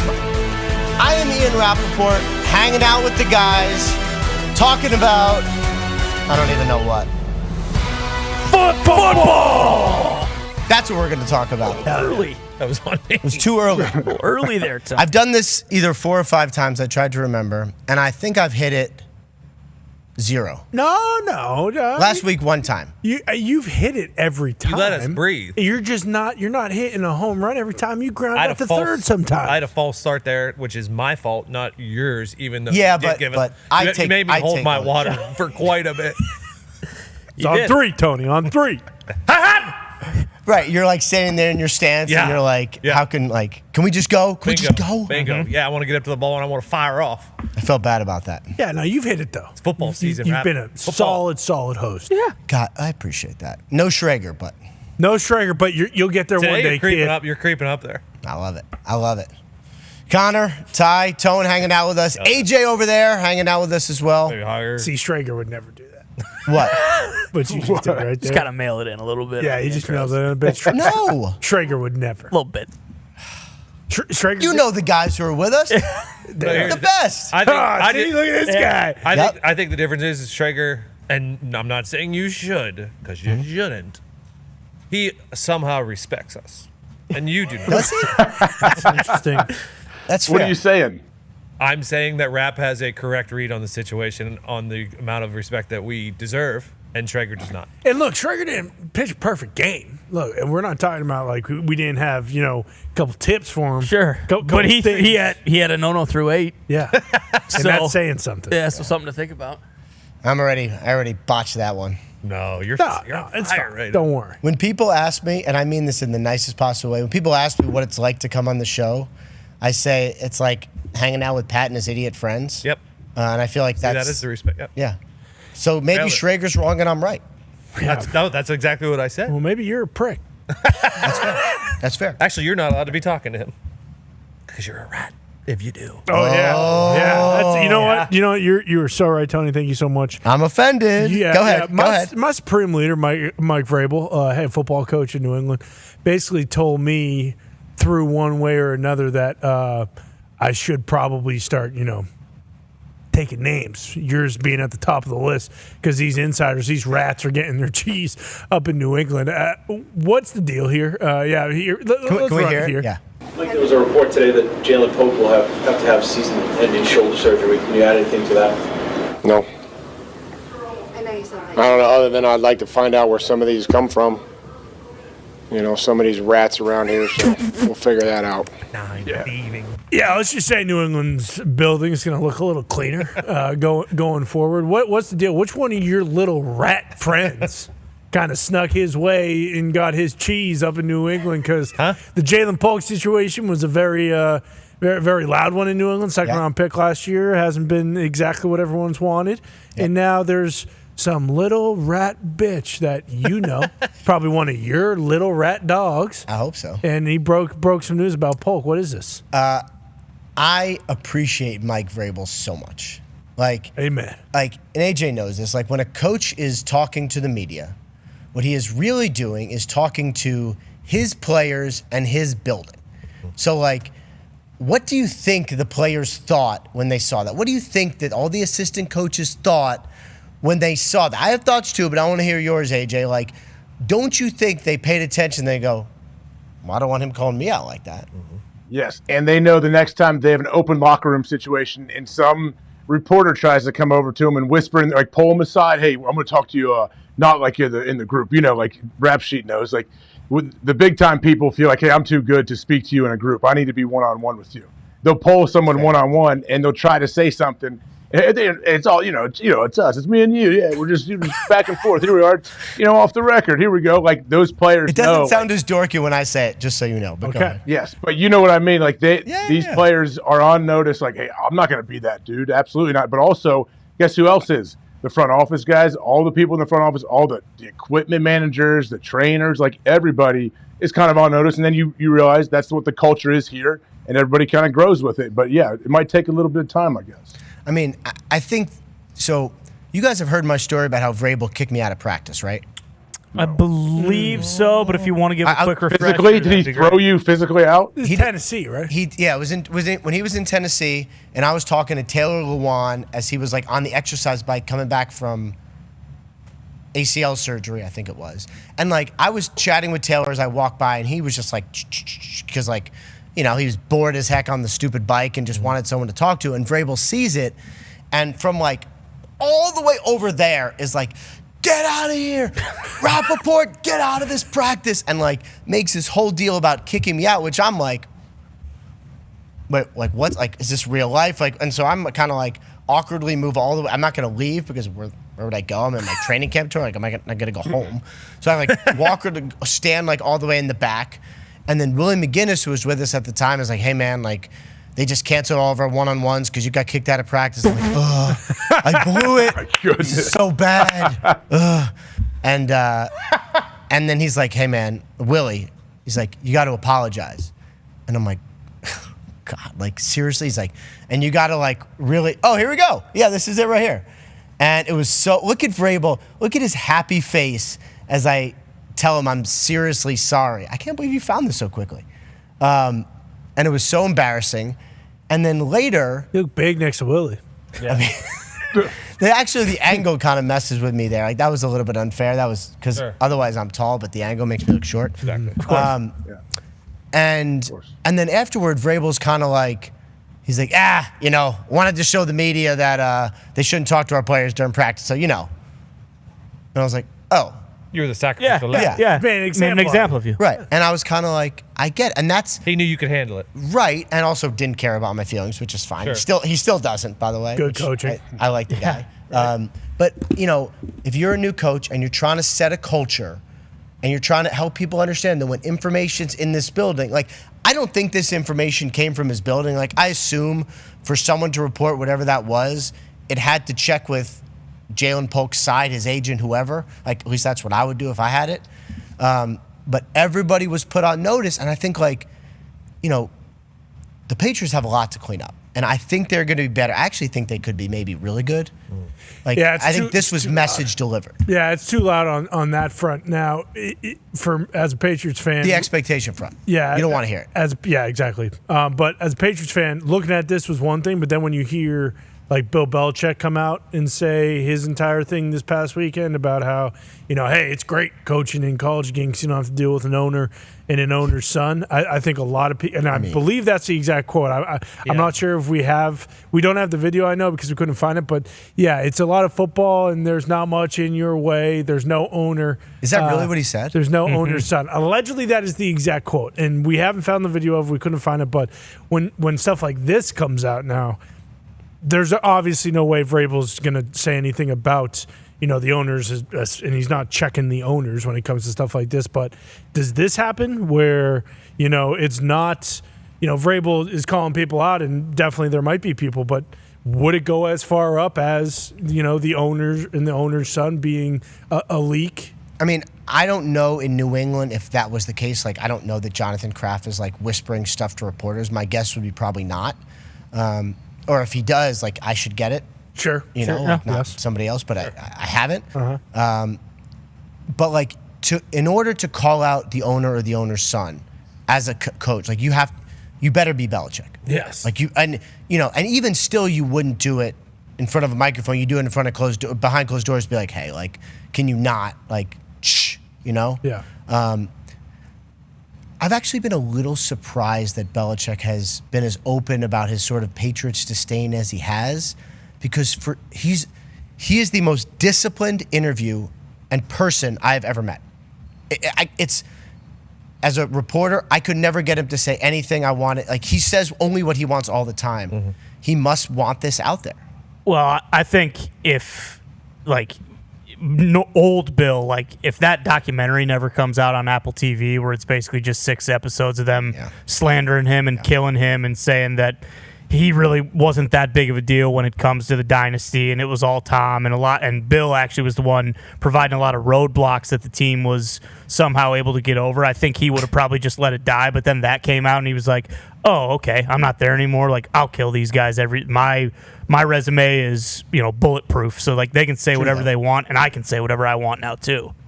I mean, that documentary, like, we talked about the Cowboys one the first time. Like, all I do is watch those things, and, like, I thought it was done extremely well, but it was definitely not even. If you were a fan, like, he was a fan of the Patriots, he hated it. Like, if you're a fan of the Cowboys, you loved that Cowboys documentary. Agreed. If you were a fan of the Patriots, you would have been like, this is bullshit. What are we talking about? Yeah, here? like the Chiefs documentary that's happening now, Kingdom, I think is what good? Everyone. I liked it, but I think that's what everyone in New England expected the Dynasty documentary to be. And then, I guess it's a little difficult with the Patriots documentary because, like, Brady released his own one the year before, Man in the Arena. Yeah. If you remember that through ESPN. And that was exactly what everybody thought the Dynasty was going to be, because Brady's documentary was 10 episodes. The first 9 of them go through all 9 Super Bowls that he went to in New England, and the 10th episode was his last Super Bowl with Tampa. Makes sense. Whereas, that was made, and then a year and a half later, Apple TV comes out with a documentary, and the assumption is this is going to be so much better. It's Apple TV. Bill is in it. Robert Kraft's in it. It's all these people, all the Randy Moss, Brewski, Vrabel, all these old players. And then instead of getting that, like, recap of the dynasty, it was like, hey, we're going to try and explain to you why Bill Belichick wasn't as big of a deal as he was. Which, to be fair, I hate this stupid argument. I'm sorry. It's so dumb. Yeah, I hate it. It's like, Tom Brady's awesome. I love Tom Brady, okay? Yeah. Who doesn't love Tom Brady? But, like, Belichick was intricately involved. They needed each other. Yeah, I mean, Tom says that, though. Tom doesn't deny that. Yeah, I just hope when it's done with Kansas City that, and I think they will, just because Andy Reid is Andy Reid. Like, I just hope Andy Reid doesn't get killed for never winning a Super Bowl before Pat Mahomes, which he won't because he's an offensive mind. And why is that not?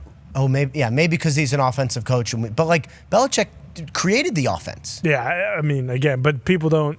People won't ever think that. And then you do go back and watch those documentaries about how, like, little knowledge Bill would tell the other coaching staff, and you wonder why those other coaches who go and be head coaches don't, have as much success, is because he even played it close to the hands, close to the vest in his own building. I mean, that was one thing that was so interesting. I remember AJ was talking about the reporters kind of, like, coming up to the players and being like, hey, man, like, just me and you. Like, so I would try to do that early on with some Patriots assistant coaches. Like, I covered the Patriots for the Boston Herald for 3 years. And early on, you try to buddy up to some assistant coaches like, hey, like, I know you're like the defensive line coach, but like, what do you hear about this injury to the tight end or whatever? Gronk or Hernandez or whoever it was. And it's like, oh, I don't know. Like, they don't tell me. And I was like, thought the person was joking. It's like, they don't tell me. Like, you really just know, like, only what you need to know there. And that's kind of the way it is in New England, Compartmentalized, right? You know what you should know. Like, that's all it is. They don't. I don't know. I'm sure Bill is like every other coach who's very paranoid, doesn't want a player getting picked up, and 2 weeks later you're playing that team. Like when your practice squad guys knows too much info or something. Yeah. We have a fun guest coming up. I want to do something first. As you guys know, my son Max was here last week. My son Jude is here this week. Jude, can you come say hello really quick? Jude the dude. I'm not gonna make him give a speech or anything. Jude is young Rapport, the tall one. They said he is a little tall. Jude, say hi to the people. I don't know. Pretty tall. I bet Jude. I see you, Jude. Jude, what are you snacking on? Seriously eating on the show? Sweet. What are you snacking on? It's okay. It's like Brad Pitt. Yeah, for Orlovsky actually. Yeah, a little for Dano. That's fine. You're allowed to eat on the show. Well, that's not true. All right, you have any football? No, it's not true. Actually. Do you have any football knowledge to impart to the people? Football is a sport. It is. Let's go. Who's your favorite fantasy pick this year, Jude? Who do you like? Keep it close to the vest. I like it. Respect. How about this? Jude is starting tackle football for the first time. Here we go. Okay. He gets his uniform. He gets his pads today, and his first padded practice on Thursday. AJ, what advice do you have for my good friend Jude as he starts tackle football? Keep your head up. Don't break your neck, and run and hit as hard as you can. Bingo. He said run and Yeah, hit you as hard as can't. you can. Yeah. There you go. Can't hear him. Can't hear me. All right, say bye to the people. You grab that 55 jersey and you take down the biggest son of a bitch on that field. Yep. There you go. That's the advice, brother. I'm gonna pick 54. There you go. That works too. Goodbye. One Get out of here. Zach Say Thomas, bye. good choice. Yeah. All right. Bye, Yes, Jude. sir. One of his favorite players. Yep. Do we have our esteemed guest on? We do. Okay. All right. Thank you, Jude, very much for hanging out with us. Glad he did not embarrass the family, just as Max didn't last week. Would like to welcome back to the show. I'm trying to do a good intro because I think the boys were sad about my bad intro for them. Nope. No. Do your thing. We're just here, man. Dan is a We're hanging out. respectable Trying to human give being. you some constructive criticism. Yeah. Dan Orlovsky joins the show. Hey, Dan. What's up, Dan? What's going on, guys? Such nice collared shirts. He's ready to roll. How you doing, man? What's going on? I'm not much. Fantastic. I can't love AJ's advice more to your son, who is just about to start tackle football. The second thing he hit him with was "Don't break your neck." So it's good. We're off to a Keep good your head start up. there. Number one thing. Keep your head up. Heads up Yeah, football. keep your head up. Remember? Yeah. I got one. He likes to drop the head, AJ, and I tell him all the time, dude, you're gonna get hurt like that. He's like, what do you mean get hurt? I'm like, dude, you're gonna get hurt like that. It's not the worst thing. It's not the worst thing that could happen, Dan. No, it's all right. We can figure that one out. You can figure it out. We'll get it out. Yeah, I have to be honest. Like, I'm a little nervous. I know my wife is not that excited that Jude is playing tackle football. I am beyond excited. Yeah. And I think What is she nervous about, Rap? Just because it's football? Does she not want him to get hurt type of thing? Yeah, I guess, just injuries. But, kids are taught so much better now than I think they ever were. And he wants to play defense. He wants to pick passes off. He's very fast. Hell yeah. He wants to play safety. Hell yeah. Young Cooper DeSheen over here. Yeah, Smith. Cooper's also a corner. Better come down and fill that alley. Yeah, he jumps past us. He knows he might let a pass get over his head, but he also will pick off one as well. So he's an aggressive player. He's a high risk, high reward guy. We got any exotic blitz packages for him? Yeah, little Jude off the edge blitz, perhaps. Like a little Derwin James or Derwin Jude. Kyle Hamilton. Yeah. DC's yelling, Beatles. Yeah. We know that, hey, Jude is coming. It's actually great. Well done. I like it. Well done, Tunde. Thank you. Thank you. I was once a coach. So, Dan, before you came on, we had the Terry McLaurin contract negotiation saga ended. 3 years, up to $96 million in the contract. You know how important he is to that offense. I got two questions for you. One is, what's your initial reaction to this deal? And then the other thing is, he hasn't practiced with him. Can they get back quickly enough to make an impact early? Yeah, reaction was about time, and I got like many people, like super bummed and upset that it got to that point. I was one of those people, and I am one of those people that, like, who you are does matter in contract negotiations. You are paying the person, at times. I'm not saying just as much as the player, but it should have some type of, and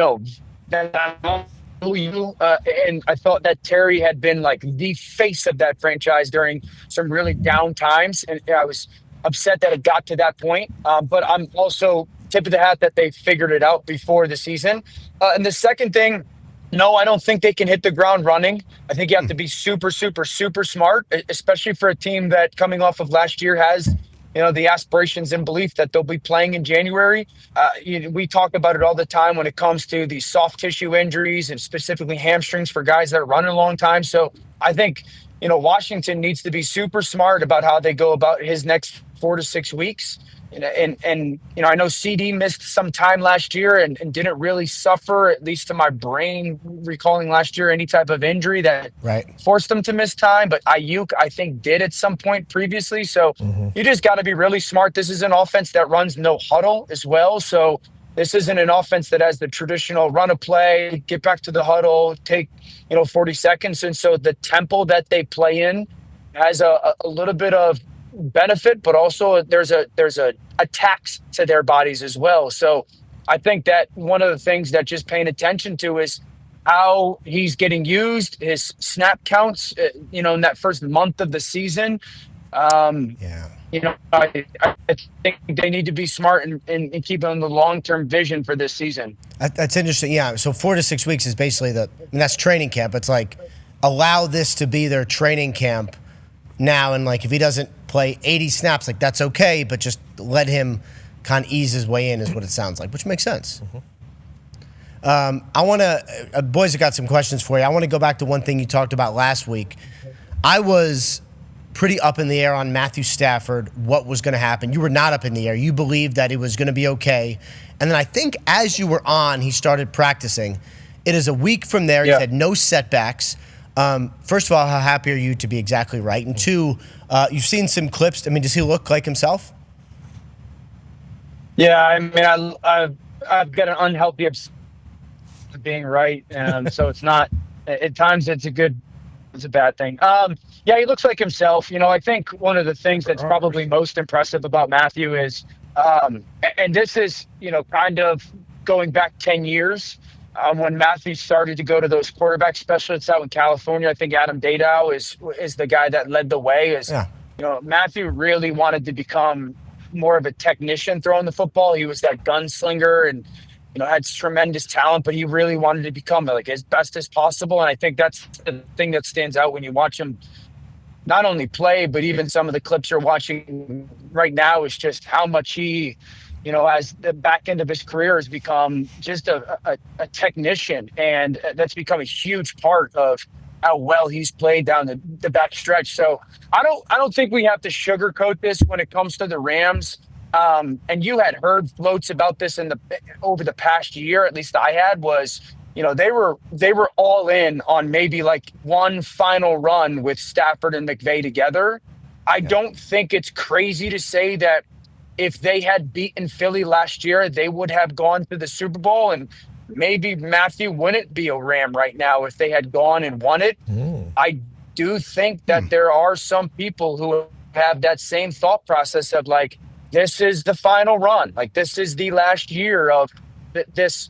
Hey, we can go win a Super Bowl. This quarterback is capable of going to win that Super Bowl with this coach. And so I thought that was one of the reasons why they were extra cautious, and that's why I didn't really have a ton of doubt. So, yeah, I think he looks great. And like, listen, dude, I think there's two things about their football team, Ian, that probably they're searching for. They got to get more explosive in the run game. They're really efficient in the run game. They got to get more explosive. The teams that were like 6 out of 7, final 6 or 7 playoff teams last year, they were all explosive in the run game. The Rams weren't. And then two, they can't be in third and longs. Some teams can, and they can survive. The Rams can't. Their offensive line is really good unless it's third and obvious passing situations. If they take steps forward in those two things, they'll be in the NFC title game. Fascinating stuff from someone who knows Stafford so well. That's all well and good, two big stories. But I think it's fair to go to our good friend Tone Diggs for the biggest story of the weekend. Yeah, Dan, I'm not sure if you saw the Cleveland Browns played a preseason game, their final preseason game. Simple question first. How many games do you think Kevin Stefanski is going to be suspended for the mishandling of the quarterback situation in the preseason finale? Can't believe that he played Joe Flacco, even though he hasn't played at all yet this preseason. No, but in all honesty, there's a lot going on the internet, and one side's not going to change their mind. The other side's not going to change their mind. But just from the football side and the tape and what you've seen, what do you make of the whole Cleveland Browns quarterback situation? Yeah, just from this past weekend, I thought, number one, Joe looked really sharp. Number two, Dylan Gabriel did as well. Dylan Gabriel played super fast. I thought he made some big-time NFL throws to the perimeter. Just plays at the NFL speed. He sees it clean. He sees it fast. He moves quickly, and he executes at a really high level on a consistent basis. That's just what the two games of his tape have shown. If you take away the pick six, which I thought was miscommunication, and the fumble, which I believe was his, but that's a very correctable thing, it's crazy clean, and it happens it's very Tua-like. And I know it's very Tua-like. Some of these throws happen crazy quick, okay? Shador, it was a struggle. A lot of the things that we saw Shador do in college that were concerning coming out showed themselves.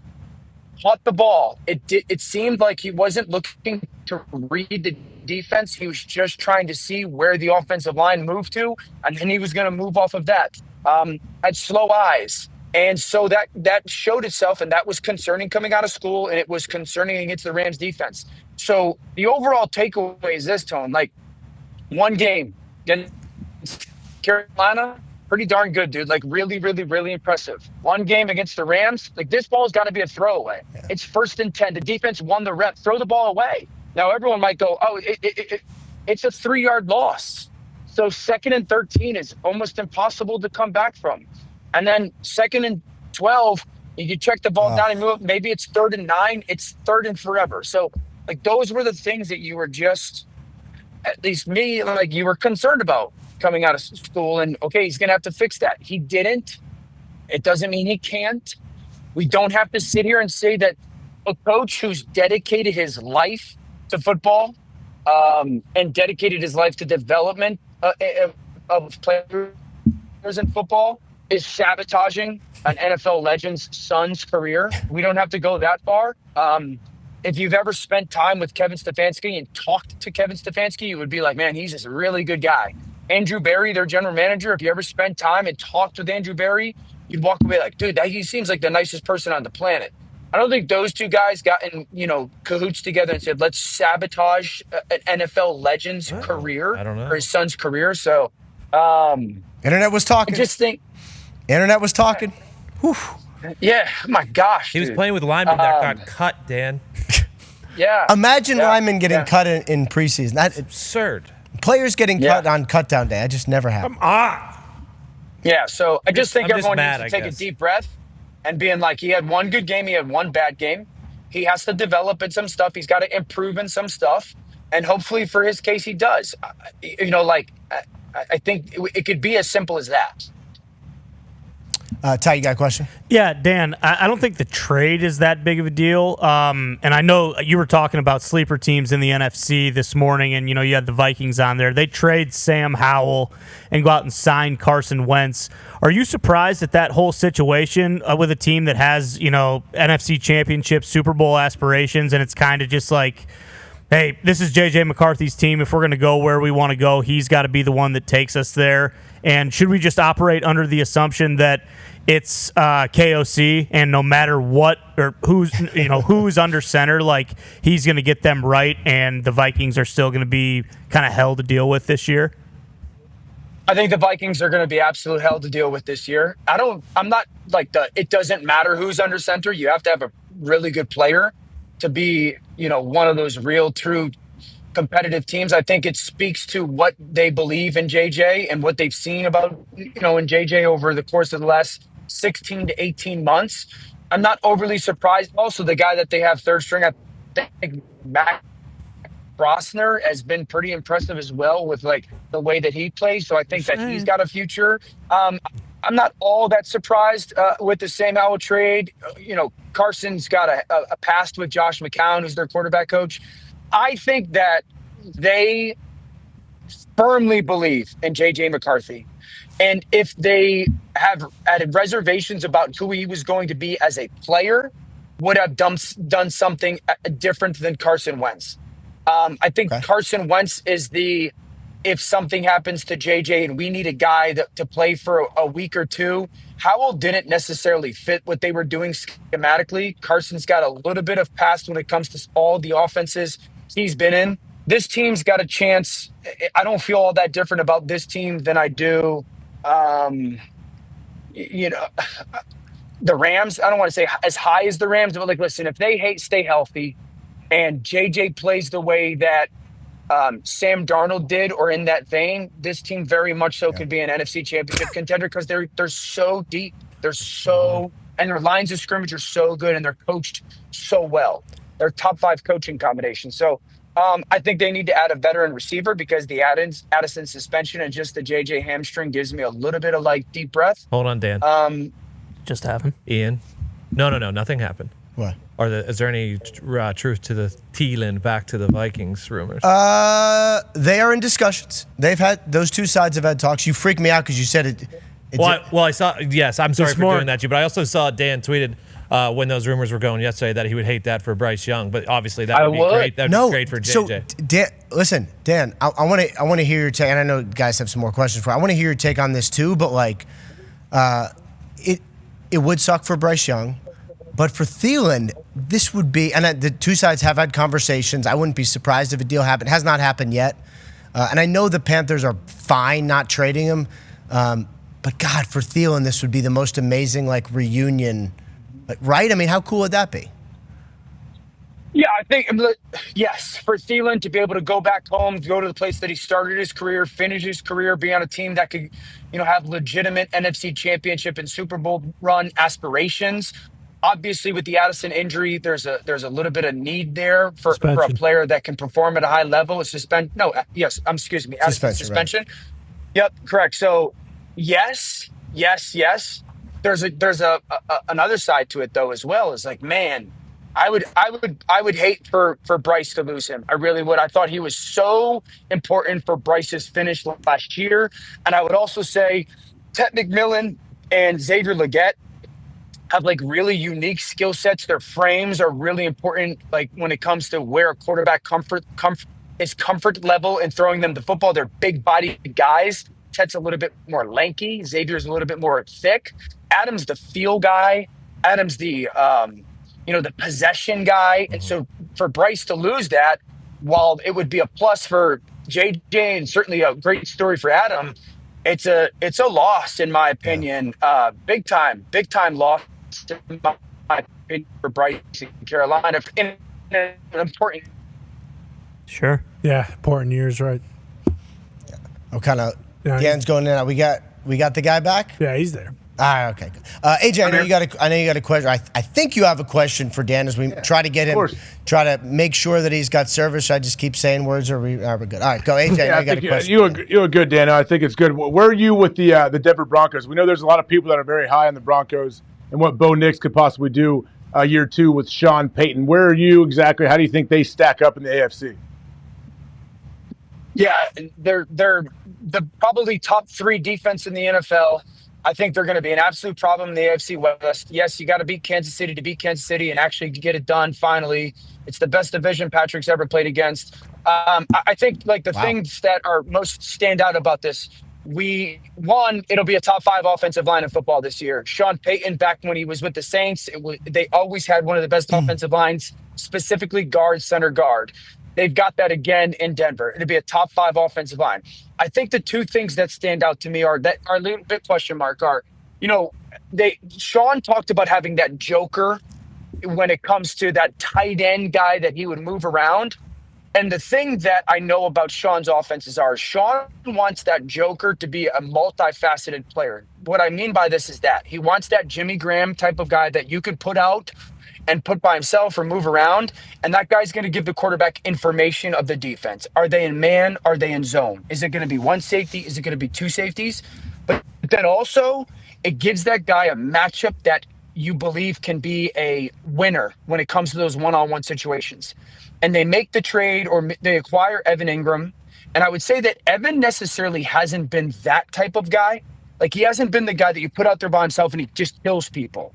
He's definitely been a get the ball to type of player, certainly in Jacksonville, where, like, you want to find ways to get him the football. And I want to see how Sean Payton uses him, because, like, you don't want to just put him out there. Because I always say this, AJ, you put a tight end like that out there and he doesn't win in matchups, you're not really, as a defense, that worried about him. So, like, you don't gain the benefit of the matchup, okay? So how does Sean Payton use them? And then Troy Franklin, who's their second-year receiver that they took out of Oregon in the 4th round, is like this long, lanky, vertical threat. If he takes a step forward, man, and he has in camps and preseason games, that really gives them two pretty darn good receivers with him and Sutton. So, like, I'm super, super, super high on Denver, but not only or just because of their defense. I spent some time in Denver too, and I talked to Sean Payton for a while. You never quite can tell what someone's going to say about their own expectations, because, some coaches are like, we haven't accomplished it. He was like, I think we're going to be good. He was really buying into and like wants the expectations set, wants the team to know how good they are, and like I agree, and I think there's Ref, that. I would tell you this, and I don't mean to cut you off. Sorry, no, it's okay. From a football perspective. Yeah. I tell you, the only team that I think in that conference is better when you take both offensive and defensive lines. I don't think anybody in that conference. Wow. Maybe Baltimore, but when it comes to, like, how good is your offensive line, how good is your defensive line, they're as good, if not better than everybody. Wow. I mean, that's a pretty good example of why they're going to be really good. Connor's got a question for you. Yeah, Dano, you look fantastic today. Whoever did your makeup this morning knocked it out of the park, so please pass on my warmest regards. With that being said, Dan, Indianapolis, obviously the hotbed of the National Football League with, the AR and Danny Dimes situation, and we're still believe ours. But people are starting to think that maybe after the agent of Anthony Richardson comes out and says, I don't know what the hell this team's doing communicating with us this way. And, that whole entire situation. What do you think of the Colts? Should we expect a sturdy 4-win season in Indianapolis? Should it be some higher hopes? Is this the end of AR in Indianapolis? Do you think the Colts should hang on to him? Maybe run this thing back next year with, I don't know, Carson once again after he goes to KOC? What do you think about Indy? Could you imagine? I could. Yeah, Indy's just, like, respectfully just not that appealing to me right now. The football team, not the city. City's great. Yeah, I love the city. Love the city. Yeah, the football team, like, we know kind of what Daniel Jones is. He's going to have some moments when he's good, and then you're like, hey, man, they've got really good perimeter players. So I just, like, if Daniel Jones peaks, are they 10-7? Are they 10-7 and sniff in the playoffs, but you're not beating anybody that matters. Right. You're not beating anybody in the playoffs that you think are the Baltimores, the Buffaloes, the Kansas Cities, the Denvers, the Houstons. And so that's why one of the reasons why I was on board with Anthony. Anthony has to play. Like, Anthony, I don't care if it's the Colts. I don't care who you are. Anthony Richardson has to find a way to get on the field. And so if I'm his agent, I want him out of Indy because I want him to go to a place that he's going to have a chance to play. And it doesn't seem like if you're Indy and you weren't going to give him the chance to play, and I'm not absolving Anthony from his role in some of this. He certainly has it, going back to last year, but there's not a ton of, like, high-end appeal for the football team right now, respectfully. And then also for Anthony, it's like, I think you're trying to find a new home, or you're going to, and you're not all far from it right now, like being in that Trey Lance world where you're just like, all right, like, am I going to get lucky to have a bunch of playing time in the preseason and try to prove myself as a backup and then hope to get on the field somehow? But it doesn't seem like Indy believes in him. Well, that's the thing, Dan, is like, everyone says like he needs to play, but if you look at the Colts, that was like the most intriguing quarterback place where he actually had a legitimate opportunity to play. So if he's not going to be able to play here, no team is trading for him thinking like, oh, this guy's going to get on the field and he's going to play for us, right? Like at this point, if Danny Dimes doesn't get hurt and he comes on and is unbelievable, like he's going to be a backup quarterback somewhere, correct? Yes. Yeah, totally. The situation, Ty, to your point, is probably best in Indy when it comes to the reality of getting on the field.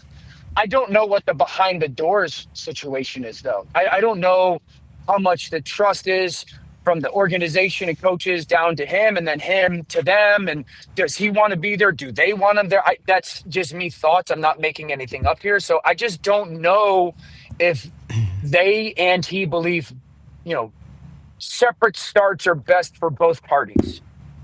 So I was thinking about the Carson Wentz situation Saturday when we found out that he visited there, and you sort of knew, like, all right, hold on, like, if Carson's visiting, who are they trading? So that's like they trade Sam Howell, they signed Carson, and the first text I get was from one of the quarterback guys that I know, and it's like, do you think Carson could be this year's like Sam Darnold? And look, hopefully he doesn't play because that means JJ has been great and injury free. Right. If Carson does play, like, that's an amazing situation for him. And so, like, he's done it, he's experienced, he's played at the highest levels, he's where he is now in his career, but could absolutely have like a career rebirth. Okay, fine. But like when you go to Anthony Richardson, like if a team like, let's say the Vikings needed a backup, like they're not trading for Anthony Richardson because they don't know for sure what they're going to get. Mm-hmm. So like these guys were saying, like, where's he going to play? Like that's like I don't know how this ends, but my guess is it ends with him getting another shot in a camp battle next year with some other team after everyone has kind of moved on and said, here's your fresh start, go ahead. Thank you. Like I sent out a tweet kind of when it happened that I was like, Philly entertained trading for him, the Los Angeles Rams entertained trading for him. So it's like, again, Ian, and Ty's comments are accurate. It's not a great long-term reality right now for Anthony, that more than likely his future is at a place where he's just trying to find his footing in a backup situation that has the chance to become a starter if it's an older guy or injury. But that also means he's going more time without taking snaps. Yeah. Like more time without getting snaps. Like, but also you never know. I remember being a free agent and I was in with the Houston Texans in 2008 when Matt Schaub was the starting quarterback. And one of the reasons why was like Schaub had missed like 16 games over the previous 2 seasons and I wanted to play. And I was like, sweet, I'm going to go there so I can play. And then Schaub started like 50 straight games. Yeah. Yeah. You also like never know. So going back to the moment of drafting him, Indianapolis should have said, we are all in on him playing all the time, and we're not going to worry about winning and losing. We're just going to develop him and get him his reps, or he's not going to play until his 3rd year. Yeah. And they didn't either. And again, he's got his own hand in it as well. But it wasn't the ideal kind of process of calendar for him. Yeah. Well said. Great stuff, Dan. Appreciate you as always. I know you're getting ready to go. Let's see. We got a golf course. We got a kids game. What is that? Your house? Golf course. Wow, your house looks amazing. Yeah. Me and DeChambeau have the same house. This is ESPN's campus. Oh, ESPN nice. Campus. Come on. Whose campus? ESPN. Yeah. Oh, yeah. It looks great. We've never been. Reminds me back when I was an intern there. You guys have never been? No. I've been once. Connor's been. I spent the summer there. It was lovely. Oh, really? Yeah. It's awesome. All right, Dan. Thank you very much. Go hang. We'll talk to you. Appreciate you. Thank you, Dan. I hate to say it, guys. That was not a very promising outlook from the Colts' perspective. I mean, right? Like that was. He was right, and it's been like that for like 3 years. I know, but like again, like when you talk about I know it's not great, but like when you talk these issues through, like that sounded way worse. The very last thing he said is why, because I've talked to a few Colts fans now, why they're all very, very mad about the situation is because of what Dan said. You either draft him day one knowing, and they said they know he needs to be developed, and you let him play and no matter what happens, kind of like, the Bills knew that Josh Allen needed developed, and he basically played from day one, and no matter what the record was, he played and he developed. Or you do what other teams do, and you let him sit for 3 years and you don't play him at all, and hope he develops that way. And they did. They kind of tried to toe the line, and it didn't work out. Age-wise, at least, you could kind of compare it to Drake May. Like when Drake came in, him and AR were basically the same age. AR might have been a little younger, but they were basically around the same, age. But AR got hurt after 5 games, and Drake May had his first start after 5 games. So, I understand maybe that they handled it wrong, but, this has been Shane Steichen and Chris Ballard from day one, baby. There's no one else to blame. It is all Steichen and Ballard, and it is basically strictly on them how it has been handled. When it comes to Shane Steichen, I feel like most people, or at least how I feel is, unbelievable play caller. But what has happened the last 4 years has happened, and he's the guy. And maybe I think that because Vrabel has come in and flipped it immediately, and Steichen and Vrabel are 2 completely different people. I shouldn't compare them. No, but his culture, it felt like never settled at all. Well, and the thing with Steichen too is he was here and probably had somewhat of a say in which quarterback they drafted, and they went with Anthony Richardson. So if it goes bad again, are you going to afford him another opportunity of, okay, we're going to have another top 5 pick? Now let's see. You got to develop this guy. We know the last one didn't work out well. And typically, especially with, Mr. Irsay passing away, I just feel like in the NFL, you're usually not afforded that opportunity twice. Yeah, and I think that's right. And look, a couple things stand out to me. And first of all, for them to decide that Anthony Richardson is not the guy, he had to definitely be not the guy. Correct. The GM and head coach are invested and should want the guy they drafted to be the starter. And owners. Right. Yeah. Everybody. Right. Yeah. Whole organization. And so it's if he's not, then either Daniel Jones is about to have a career resurgence, which I like Daniel Jones a lot. We played a round of golf together. He shot 83 at Westchester Country Club and made me look like a terrible golfer. That's DJ. He was hitting bombs. That's what he does. Literally, he's bombs. a big SOB. NFL quarterback. He's pretty good. It's one of those things where he's I don't play a lot, and then goes and shoots 83 on a world-class golf course. Yeah, he's a good athlete. Cool, great. And that is why, I have faith in Dan Jones too, though, and Steichen, because Steichen is a good play caller. He is. It's just everything else that it comes with being a head coach. At least it appears it hasn't gone as well. I'm you were saying that before, and I find myself getting a little frustrated because, I think Shane Steichen is a good head coach, and I would like to see him have the opportunity. He's responsible for what's happened. I'm not saying that, but I would like to see him have a quarterback good enough to give him the opportunity to be a good head coach. And it's hopefully for them, Daniel Jones has a career resurgence and they're really good. And it's so AJ, you're in the locker room, you got Anthony Richardson, who you've just seen the comments from his agent, who's kind of looking around and saying we're not sure how the organization treated us. Is that weird? Are people picking sides? How does this play out, do you think, behind closed doors?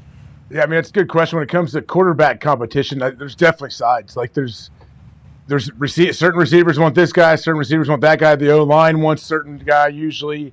But also at the same time, there's a good chance that all the players do like and respect both quarterbacks, but some of them work out better for others, whether this guy's in or that guy is. But when agents start talking about the organization, all that stuff starts happening, I think guys are used to all the weird outside noise when it comes to the NFL. Before I got in the league, I used to always wonder that, how do these guys hold out at training camp and all this stuff, and they come back and their teammates are still okay with it? Are their coaches all pissed at them still? And then you get there and you realize, no, this is just how it is. It's a professional thing, and you're not going to hold anything against the guy for how they handle a situation. But players will definitely hold a franchise accountable, and they will remember exactly how they may have treated them, how they treated their close buddies, or someone they feel like they screwed.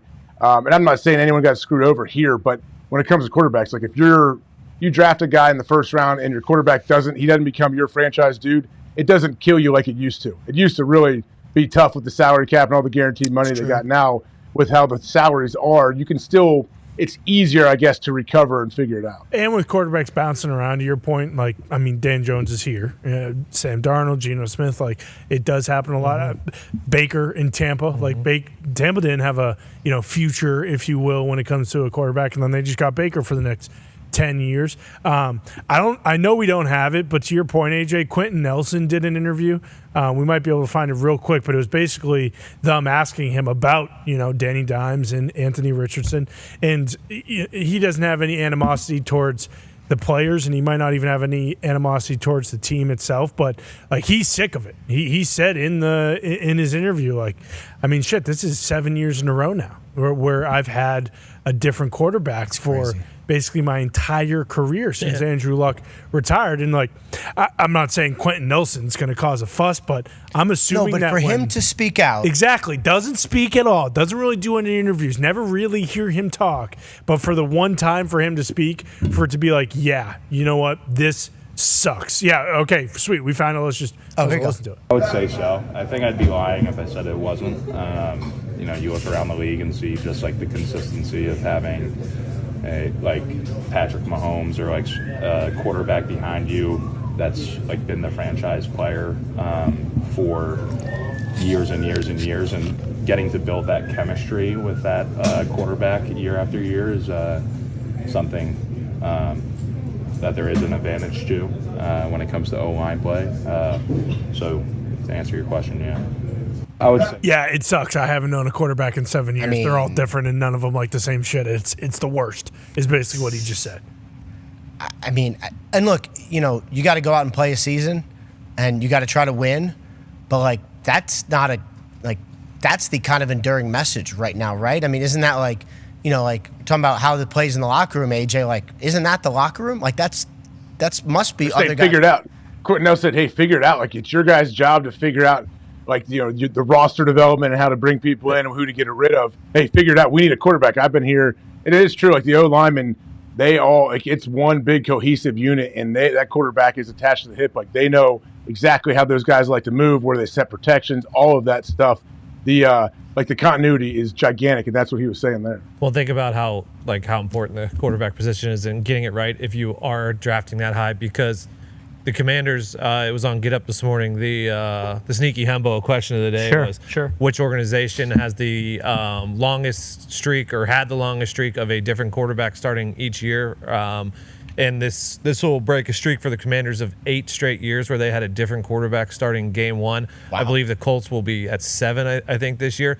But the Commanders, pick number 2 overall, Jaden Daniels, he comes in. Now we think they're potential Super Bowl contenders every single year because they got it right. Yeah. The Colts did not get it right, and this is how we're talking about them. So getting the quarterback right in the first round is literally the most important possible thing in the NFL. Even for the team, I think that's what and obviously if it's 7 straight years, sure, that could get old. Yeah. But even just for the team itself, and I wonder what the psychology of it is for Quentin Nelson or the O-line. When if you have the choice to maybe shoot the shit and hang out with Dan Jones or just go the hell home, it's well, you're not going to be here next year. Why the hell would I kind of get to know you? What's the point? Seriously, I wonder how close he's actually been able to get with his quarterbacks, because he's basically been the face of the Colts since he was drafted. Not the face, but he's been one of the best players since he's been there. Yeah, and so you genuinely wonder how close he feels he can actually get with some of the QBs just because it's been 7 straight years. It's absurd. And this is why, at the end of, I don't know how good the Colts are going to be, but let's say that they're not that good. Yeah, let's say they're not that good. Hopefully that's not the case because I like the guys there, but let's say they're not that good. Sure. When you get to November and everyone's tired and they've lost a bunch of games, and it's do I do that extra lift or do I work? This is why seasons sometimes kind of spiral in a bad way like this. And so if we are looking back on this and and if it's November and they're really bad, I'm I get it. I think the other piece of it is you look at that division and it is so gettable. Houston has been, but it's we're in a time right now where if you at least have a little bit better than average quarterback play, you are a contender to win you're a contender to win the AFC South. And so it's like you go year after year after year when you have these other great players, and it's like, hey, somehow we've managed to fuck up the most important position in sports where your team can't go if you don't have a guy. And it's just like, we look at Jacksonville, like they're probably only going to get better if Trevor Lawrence can figure it out and all that kind of stuff. Cam Ward's young. They think he's the guy. Saw people on ESPN saying that they think Cam Ward's going to be the best quarterback in that division by midseason, and they're going to win the division. So like people are talking about the Titans that way in some respects, and then obviously the Texans have had so much success as of late, but there really is no conversation about the Colts there in terms of like, hey, they could win the division this year. No, and they paid people. Yeah. To your point, like it's not as if they have good players and they're on rookie deals. Like they've spent money on these guys, and they have absolutely nothing to show for it. You guys mentioned the Commanders. I want to go back to one of the things that happened this weekend. Brian Robinson got traded. Oh yeah. Which I would say for the Commanders is a thing. Like he was their starting running back for 4 years. Now, that tweet right there, I will say, I was in Nantucket with some friends and family. It was so hard to send that tweet. Why? Because the service is so bad. No service. I was like punching my phone. I'm waiting for like ceviche, this like awesome seafood truck. And I knew that there was no service. But I'm like, all right, if I just hit send. What are you doing going to Nantucket when you know it's this time of the year, right? These are not my decisions. These are not. And we had a great time drinking pineapple drinks and like hanging out with friends, hanging on the beach. It was lovely. Also, it was hard because you blacked out. You couldn't see your screen. But this was early. This was early. It was like 11 o'clock or 12 o'clock. We had 10 drinks. And I couldn't. It just wouldn't go. And I had to call Pelissero and be like, what, like. Upload this, Tom. Upload this right now, Tom. Anyway, the whole thing was ridiculous. But so Brian Robinson goes from the Commanders to the 49ers. They have a starting running back. Mm-hmm. But everyone, it seems, is successful as a running back. I mean, look, for fantasy, if people have him in keeper leagues, or if like I feel like this is the absolute biggest win for Brian Robinson you could ever have. Yeah, without a doubt. I mean, I think you're praying that you get a full year of Christian McCaffrey, but at this point, like there's just a very good chance that he's going to miss a couple games, and you also don't need him, taking as many touches or carries as he has in years past, coming off the injury that he had. So, yeah, I mean, what was it last year? Three different guys rushing for over 100 yards. It seemed like in different games for the Niners. So it certainly does seem like anyone they get and put back there has the ability to have a very solid day anytime they play. Yeah, and those short yardages too. Like he's a much different running back than Christian McCaffrey. Like if anything, you can just think of it like, hey, if we have 5 to 10 short yardage plays per game, that's 5 to 10 massive shots that Christian McCaffrey doesn't have to take anymore. And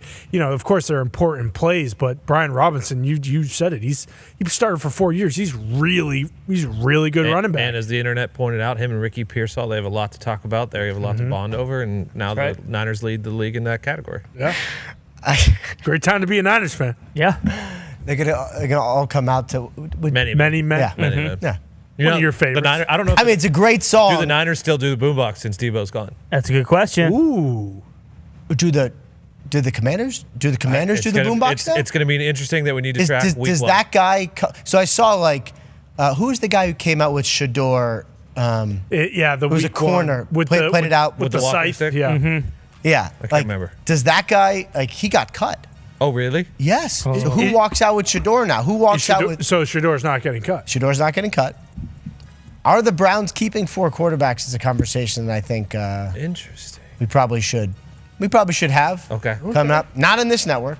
No. But we're going to continue on YouTube and some other places and get right into it. That was our show. Thank you, everyone, for hanging out with us. Goodbye. Nailed it. See, now that's a pro's pro right there. That's what we're talking about. Yeah. Well done. What I really need is, for people who don't know, I have the countdown on my ear. I spend most of my life with a countdown in my ear, doing like the insiders, whatever. And so like that I can roll with. When it's just out in the ether, the floating football, that's one, I just... Yeah, it's understandable. It's tough, it's not the norm for you. I think that's probably why, you got to adapt a little bit to survive over here. He's 100%. Adapt. He's right. He's 100% right. Adapt or die. Adapt or die. Thrive or survive. Thrive to survive. Yeah, maybe. Drive. So as well. Yes. Did they trade Brian Robinson Jr. because they love Austin Eckler, or is he going to be starting back, or is it going to be Bill Krosky? Sick Bill Krosky. It's got to be It's Bill going to be Krosky. Wild Bill. It's going to be Wild Bill Krosky? Yeah. I mean, his story is so crazy. I did some internet sleuthing. I also called his agent to be like, I like a week ago, I was literally like, who's this guy's agent? And a young agent I had not heard of. I'm like, I don't know your player. Can you like explain him to me? And he's like, well, obviously you've read. And I'm like, have I read? Have not. And so like, he barely played his last year in college. There was some eligibility issues regarding whether or not he was on the field for his first team that he played for. So like, gets drafted late, hasn't played a lot of football recently. And they were like, this guy's like, I swear he's good. And I'm like, cool, everyone says their client's good.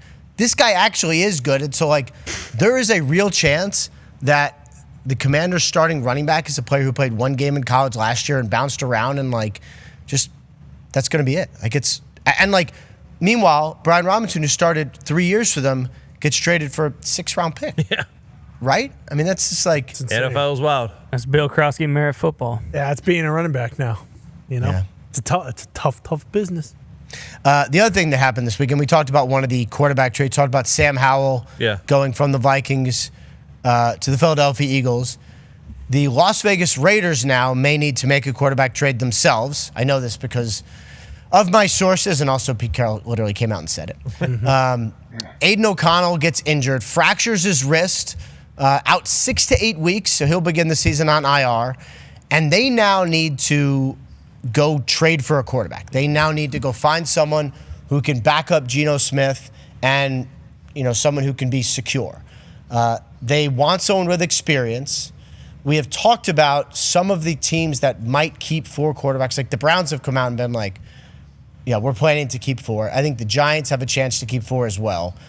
Surely one of them, surely the Raiders call one of them, right? I mean, doesn't this... Like, is it obviously off of those, you would think it's probably Jameis or Kenny based on the tea leaves in that situation. And I asked you earlier, I talked to you about it earlier, maybe Skylar Thompson from the Steelers because he's played really well. He started a playoff game in the past. I assume it's someone of that ilk. Who was Geno's backup Pete Carroll's last year in Seattle? Drew Lock. Yes. No, it wasn't Pete Carroll's last year.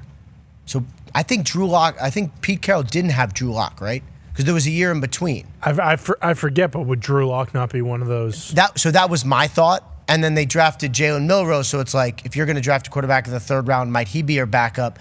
I just, you know, the real problem with this, and like, I love trades, and this is why this time of year is wacky. But like, yes, the Seahawks could get something, I think probably pretty real for Drew Lock, like a legitimate late round pick, 5 or 6, something like that. But then, God forbid, Sam Darnold gets hurt. And it's like, do you trust, I'm not saying you don't, but like, do you trust Jalen Milroe? It's a lot on his plate. Is he going to have packages right away? Do you know? I think so. Yeah, they're planning on using them. But do you also trust? I can't remember who we were just talking about. Sam Darnold? Yeah, no. Oh, Drew Lock? Yeah, Drew Lock. I forgot his name. I mean, do you trust if Sam Darnold gets hurt, is Drew Lock going to come and it's like, all right, we're good. No, nothing changes. We're a playoff team still. Like, I don't think that's really. Milroe, maybe. Yeah, Milroe, you never know. Is Ryan Tannehill still on the scrap heap somewhere? Is he in play at all? You know, I don't think so. Like, if, you know, he's been out a year. Now, look, if someone's going to pay him $10 million, my guess is he'd probably consider. I think for $10 million, you'd probably consider a lot of things. Whoa. But nothing weird. Like what? I mean, nothing strange. I don't know. Nah, you're $10 million. Don't get yourself into trouble. Move on. Jude, earmuffs now! Jude perked up. He's like, what? Headphones off. He's I was probably just watching. looking at teams. What about the Lions? Are they looking for a backup quarterback? Because right now I know they're not exactly, I don't think, thrilled with Hendon Hooker. And then who else? Kyle Allen played pretty good. The backup quarterback world is so weird. It's so strange. Kyle Allen has bounced around so much. He was on the Steelers last year. Played so well this preseason. Okay, so they do like. They like. Okay. Hendon Hooker. I mean, who was it that came out and said Hendon Hooker might need a fresh start? Was it the GM or the head coach? MCDC said it. He did. Okay, so it's like. That's not good. So yeah, writing's on the wall, Hendon. What does that mean? Why? Why would he say that? He just hasn't gotten any better at all. Just giving him a heads up. Like Kyle Allen outplayed him big time this preseason. Are guys interested in? Are teams interested in Trey Lance because he's the third string on that team as well, right? Is he the third string? I wondered about that. Oh, Eason? I really wonder because Jakob's not there anymore. No, it's it's Heineke. Oh. It's Heineke. What happened to Eason sick? He's in Atlanta or New Orleans. They cut his ass. Fuck, man. This is what I do this time of year, by the way, where I'm like, wait, Exactly. this team is Right. like I go to these training camps and I don't, I went to. It was Heineke. Yeah, 16 Heineke's their back. Well, maybe he's not. Right, no, I actually wonder if Heineke would be the kind of guy someone would that the Raiders would trade for, but then in the division, are they really going to do that? What about Danucci? Danucci was drinking just got covered. I love it so much. Airport beer, Ice cold beer. Look cold. Yeah, it did. I was in the airport with Jude yesterday, waiting to come here, and we stopped by the Delta Lounge. Shout out Delta Lounge. Shout out. And he sees He had an ice cold beer, first one. He had the right, first one. He had the kid version, which is a chocolate chip cookie. And so it's like 3 o'clock, and he had a big old chocolate chip cookie. And I'm like, Jude, one of life's good lessons, like when you're in the airport, time doesn't matter. You can do whatever you want. You can have a beer. You can have a cookie. Like it's 3 o'clock. You got 15 beers. What's your dad? It's like as many. Take notes, son. Like watching Danucci have a beer, and I'm like, you know what, dude? Have your beer. Yeah. You drink like in the airport, and you can do whatever. Yeah. That's like a universal thing too. I'm glad you said that because the no time in the airport is real. I don't even think when you walk in, they should take it off your phone. So you can just do whatever the hell you wanted. Because when you are in the airport, it's the worst place on the planet. I mean, it's not. I don't even. I've been in so. I don't even think it's the worst. It's just not real life. Yeah, it just sucks. Like it just. So why would I not have? It's 10 o'clock. Like, I'm gonna have 8 beers. Yeah. I mean, for those of us, it's like some people here will fly around on private planes. Like that's a little different airport experience. Sure. Those of us who are on the commercial flights, Oh, I'll still have 3 beer, 4 beer before I get on a commercial flight, without a doubt. Yeah. And usually not beer. Usually, little cocktail. Yeah, Cocktail. 3, 4 cocktail. double. Yeah, there's 3 cocktail, 4 cocktail, double them up. I mean, nothing wrong with that. Again, much better. No judgment. 6 to 8. No judgment at all. Yeah, I mean, if I'm going to the airport, I'm getting drunk. That's the bottom line. Airport's for drinking. I mean, that's like when I do my training camp tour. I'm like, all right, like let's see, I got no rental car, I got an Uber back. I get fucked I got up an here. 8 o'clock flight. Not gonna say that, but might I have like 1 or 2 on the flight? Yeah, I kind of scouted out like, all right, I'm gonna get fucking hammered in Jacksonville. I'm just saying, I want to make sure that anything that happens is safe. I agree. Of course. That's smart. So, yes. We're talking about the quarterbacks, talking about the teams that might or might not keep 4. Where do you guys stand on? First of all, it's pretty Why close. would you keep Shador's 4? making the Why would you keep 4 though? That's a great. Each spot is so valuable. Why are you keeping 4? You think, Rap? Especially with the emergency QB rule now, it doesn't make sense to keep more than 3. Oh my you God. can have 2 and then. I'm sorry to interrupt. What? Jude just texted me from his watch. He doesn't have a phone, but he's got a watch. Are you saying I can have beer at the airport? Boom. That's a kid. No, Jude. Push him on it. Yeah. Push him on it. See what you get. Hey, by the way, Jude, you're about 10 years away where it doesn't even fucking matter what your dad says. So don't forget that. I would say no cursing. Oh, there he is right there. Jude, wave to the people. The dude. I would say no cursing, but he just went to sleepaway camp for 7 weeks, so he's probably heard all. A lot of potty mouths He's out heard there. and seen more than we can teach him. That's sleepaway camp. Yeah, hey, that's bivouac, baby. So here's the answer, AJ. Is you keep 4 because it has value to you, right? So like, let's say the Browns keep 4, and let's say Kenny Pickett stays on the team. First quarterback injury that happens in the NFL this year, Browns are getting the call. And so it's like, if the price is, I'm just making this up, if the price is a 5th rounder now, like if I'm I don't even want to put a team's name into the ether saying that, but it's like, if it's a playoff contender team and you lose your starting quarterback, and Kenny Pickett is available and he might keep your season afloat, like, what's that worth to you? Like, yeah, that makes sense. That's a good point, yeah. Whatever. Like, I'll pay. If I'm like some good team who has the only chance of being good is to trade for Kenny Pickett, which you should have a better backup quarterback situation than that, but maybe you don't, it's worth everything. I'll give you anything you want. That's why, I think, It's got to be, right? Or why else? Why else? That's very valuable. Like each active spot on game day is very, very valuable. So a team I don't know. You got to feel pretty decent about the rest of your team if you're going to do that. But he's the only one that they would do that because no team is trading for Shador or Dylan Gabriel, probably. I actually don't know if they would trade Dylan Gabriel. Like, he kind of looked good. I know he's small, but he kind of looked good. Like, what if he's good? Sure, but that's what I'm saying, though, is then your only bargaining chip is like, hey, have you met Kenny Pickett? He's the current belle of the ball. It's going to take 2 first-round picks to get, like, because no one else. You know why they banned the slide? Yeah. In college football? Because of Ken Pickett. He was a first-round pick. It's true. Oh, like, the other one would be Jameis, and I think that's interesting, but it's like he's a little more of a wild card. And if you trade for Jameis, you're getting all of it. Hell yeah. What do you mean by that? It's a lot. Him and Jackson look like they love each other, too. Yeah. Maybe they trade Russ before the season starts. I mean, what week would you say Jackson Dart starts? Is that real, AJ? I read it somewhere. That sounds real to me. What week would I say Jackson Dart starts? Mm-hmm. This is a great question. These are the things that I think about when I'm like doing my nerd out football stuff. Mm-hmm. Let's just go down this rabbit hole, okay? Let's say the Giants are better than people think they're going to be, and in it. Let's say they're 4-6 by November. Is that right? 4-6 by November, okay? Whenever that is. Mm-hmm. And Russ has played okay, but like has had moments like last year at the beginning, and then moments like last year at the end where, as you guys know, like it was not. It was a cliff. He fell off. He fell off, right? Yeah. And so they're 4-6, they're in it, and they're playing okay, and the offensive line's still together. Do you put Jackson Dart in and say, okay, like go, and either he leads them to the playoffs or he just plays and gets it, and then next year he's your guy. Like that's my guess. Okay. Barring injury.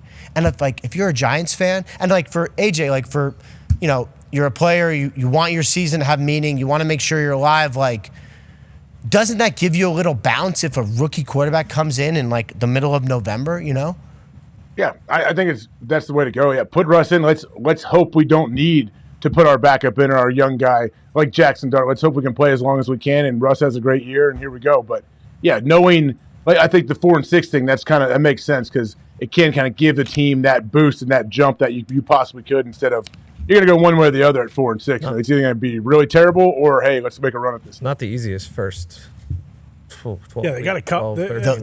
Is this the schedule right here? I mean, that is like, Jesus. I mean, New Orleans, okay, but like Philly twice, Denver, San Fran, like, that first 4 weeks. I mean, that's just, come on. Like, that's tough. That's they don't have a bye until week 14 that's either. That's the NFL, baby. I know, but like that seems like particularly like go 2-2 in those first 4, and that's a win, though. Yeah, you're feeling real good. Yeah, I think then you put them in, damn near. I mean, it's like, I assume Micah's playing for Dallas week 2, but like, would I bet my life on it? Probably not. Like, probably not a bad time to see them. And then, I don't know. Weeks 6 through 9, at least, those are very tough defenses to start with for your rookies. I mean, true, good point. Right, and that's the other thing is like, I don't think Jackson Dart was going to start anyway, but like, don't you protect like Russ? You try to. Russ has been through it, so like, he'll be okay, but like, you'd like to protect him a little bit. It's like you guys were talking about the Richardson situation. Like, you're right, that was like a mishmash of like, but if you're going to protect Jackson Dart and like make sure that his development isn't stunted, like you got to really do it. Mm-hmm. You got to be like, until you're ready to go, we will just deal with every fan wanting you to play all the time. Yeah, that's never going to stop until he does play, unfortunately. Do you buy, too, though, that Dable, they need to show that, like, he is going to be the guy of the future and that, like, he's had development in order for him to keep his job? Yeah, I mean... Because I feel like that started as, like, he's coaching for his job, and I feel like now maybe it's just with all the positive pub around the Giants in the preseason that's kind of tapered off a little bit, but what do you think about that? I think there is something there. It's definitely not nothing. Like, it's like there has been a lot of positive buzz in the preseason, but like I know we talked about this last week some, but I'm so curious to see when the games start, how much of the preseason storylines are we going to be like, why are we talking about that? Like, how much of them? Yeah, like it's every year. Every year. Yeah.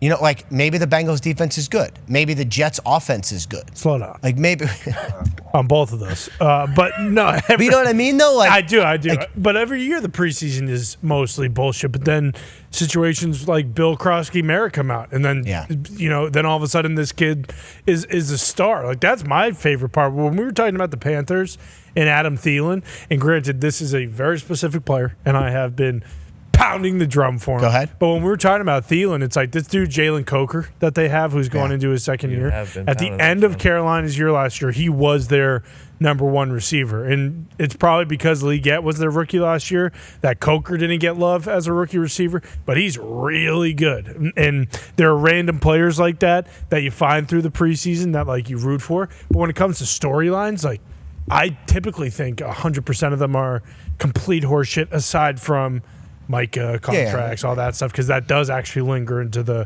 regular season. But yeah, like if Shador Sanders or Dylan Gabriel comes out of my mouth during the regular season and they're not playing, shoot me, because it shouldn't. Like they legitimately aren't storylines when, if Flacco's playing, no one should be talking about the Browns quarterback situation unless Flacco is playing terribly, which we know that won't happen. Obviously, that's not going to happen. Footsteps, baby. No, I think that's a good point, and that's why it's funny. Like the your question to Orlovsky was a good one about like the internet chatter of the why does Stefanski hate Shador? Like I'm sure I should be annoyed by it, but I'm not. I'm more like entertained by it because it's about the most like to think that a head coach would sabotage a team's quarterback for like whatever. Stefanski would love if Shador was good. It's praying for if the Browns like everything the Browns have done is to set themselves up to draft a quarterback next year. They have an extra first-round pick. They'd love the Jaguars to be god-awful terrible, and they are ready to draft a quarterback. If they don't have to, it is a free first-rounder, and they're all good for 10 years. So, like, do you think Stefanski cares whether it's Shador or Gabriel or who? Anybody. Any starting quarterback will do. And so, like, the internet chatter of, like, sabotaging your own player is so insane and amazing. I can't believe we're talking about it, but, like, that's what we do on a Saturday in the preseason. That's where we're at. And maybe that's why. I mean, maybe everybody started drinking early. It was really college nice. football started. Yeah, So it was nice across the- I was not aware of that, by the way. You guys were talking about this in the pre-show. Week Did you guys zero. watch it all or no? Week zero. It was a good game. Week 0 started. What did we learn? Did we learn anything, AJ? Football's back. Iowa State's legit. They got balls on them. They go for it on fourth down. They did. Here it is right here. To basically, or no, sorry, this was Rocco Beck running it in. Yep.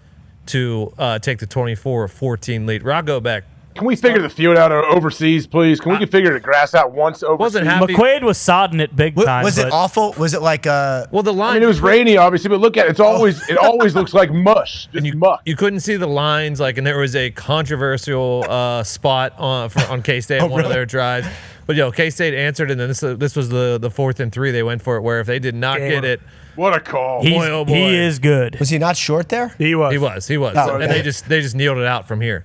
Oh, okay. But no, Rocco Beck looked great. There's still some questions about K-State at the quarterback position and his family and if they're getting along and stuff like that. But Newsflash, they're not. Yeah. His family? We can't answer those questions. Quarterback's dad and his brother beat the shit out of each other in the parking lot after the game. They were very embarrassed. Had Is to this like apologize the net around for the it. field, or are you guys serious? No, about this no, is dead very serious. real. This is what I missed this weekend? Yeah. I They really had no released freaking internet. But this was nice because you're not fighting some random fan. You're in Ireland fighting your family, which I believe is one of their pastimes. Right? Yeah, that is actually rite of passage. Wait, so what happened? So this video gets released online? Is that it was- Avery Johnson's dad, right after the game, is like, "Oh, breaking! Avery Johnson's dad fights a fan who's talking shit to him about Kansas State." Blah blah blah. Like an hour later, Oh my God. That same video gets released, and it's like, breaking! Actually, Avery Johnson wasn't fighting a fan; he was fighting his oldest son. And then some other things came out about Avery Johnson that a lot of people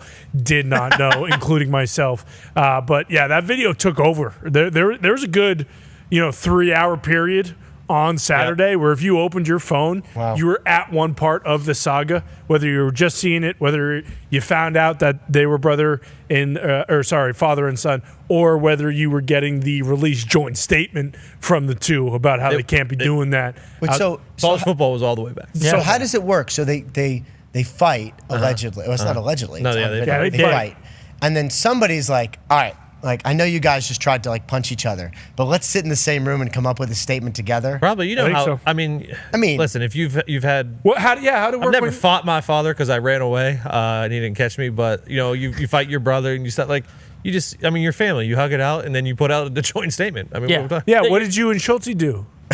When he beat the fuck out of you. Did you guys put out a joint statement? Rap pooped his pants and had to go change his diaper. So he got out of there. Did not put out a joint statement. Okay. I did release a statement to the Washington Post when they asked me about WAPO? That stuff. What did you say? That was a long statement. I regret to inform. Buckstar Bucks, bitch!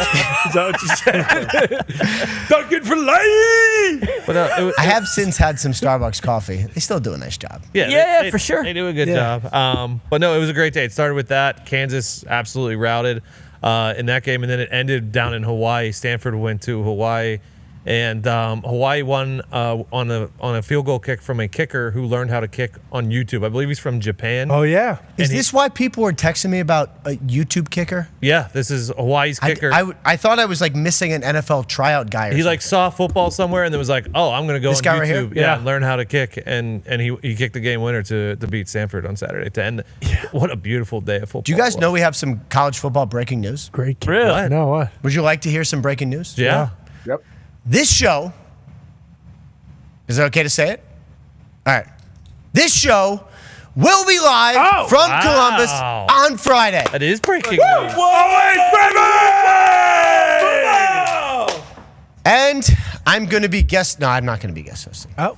You're not a college football guy. I'm not a college football. What's going on in Columbus? Do you even know? Yeah, obviously it's a Who's playing? Huge football game. Who's playing? Yeah, who's playing? Hold on. I know this one. You can pull this one. Can I? Trick question. It's Ohio State is playing, right? Yep. Yes. That would be a good That's start. a good start. Are they playing Texas? Yeah. Boom. Let's go. I knew it. You knew you could pull that one. Is Pat going to be here? I don't know. Honestly, not sure. Yeah. Do you guys really not know? No. Really do not know. I mean, My assumption is Saturday. that makes more sense. But I don't know about don't know. Friday.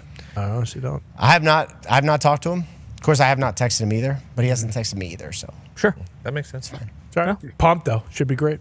Yeah.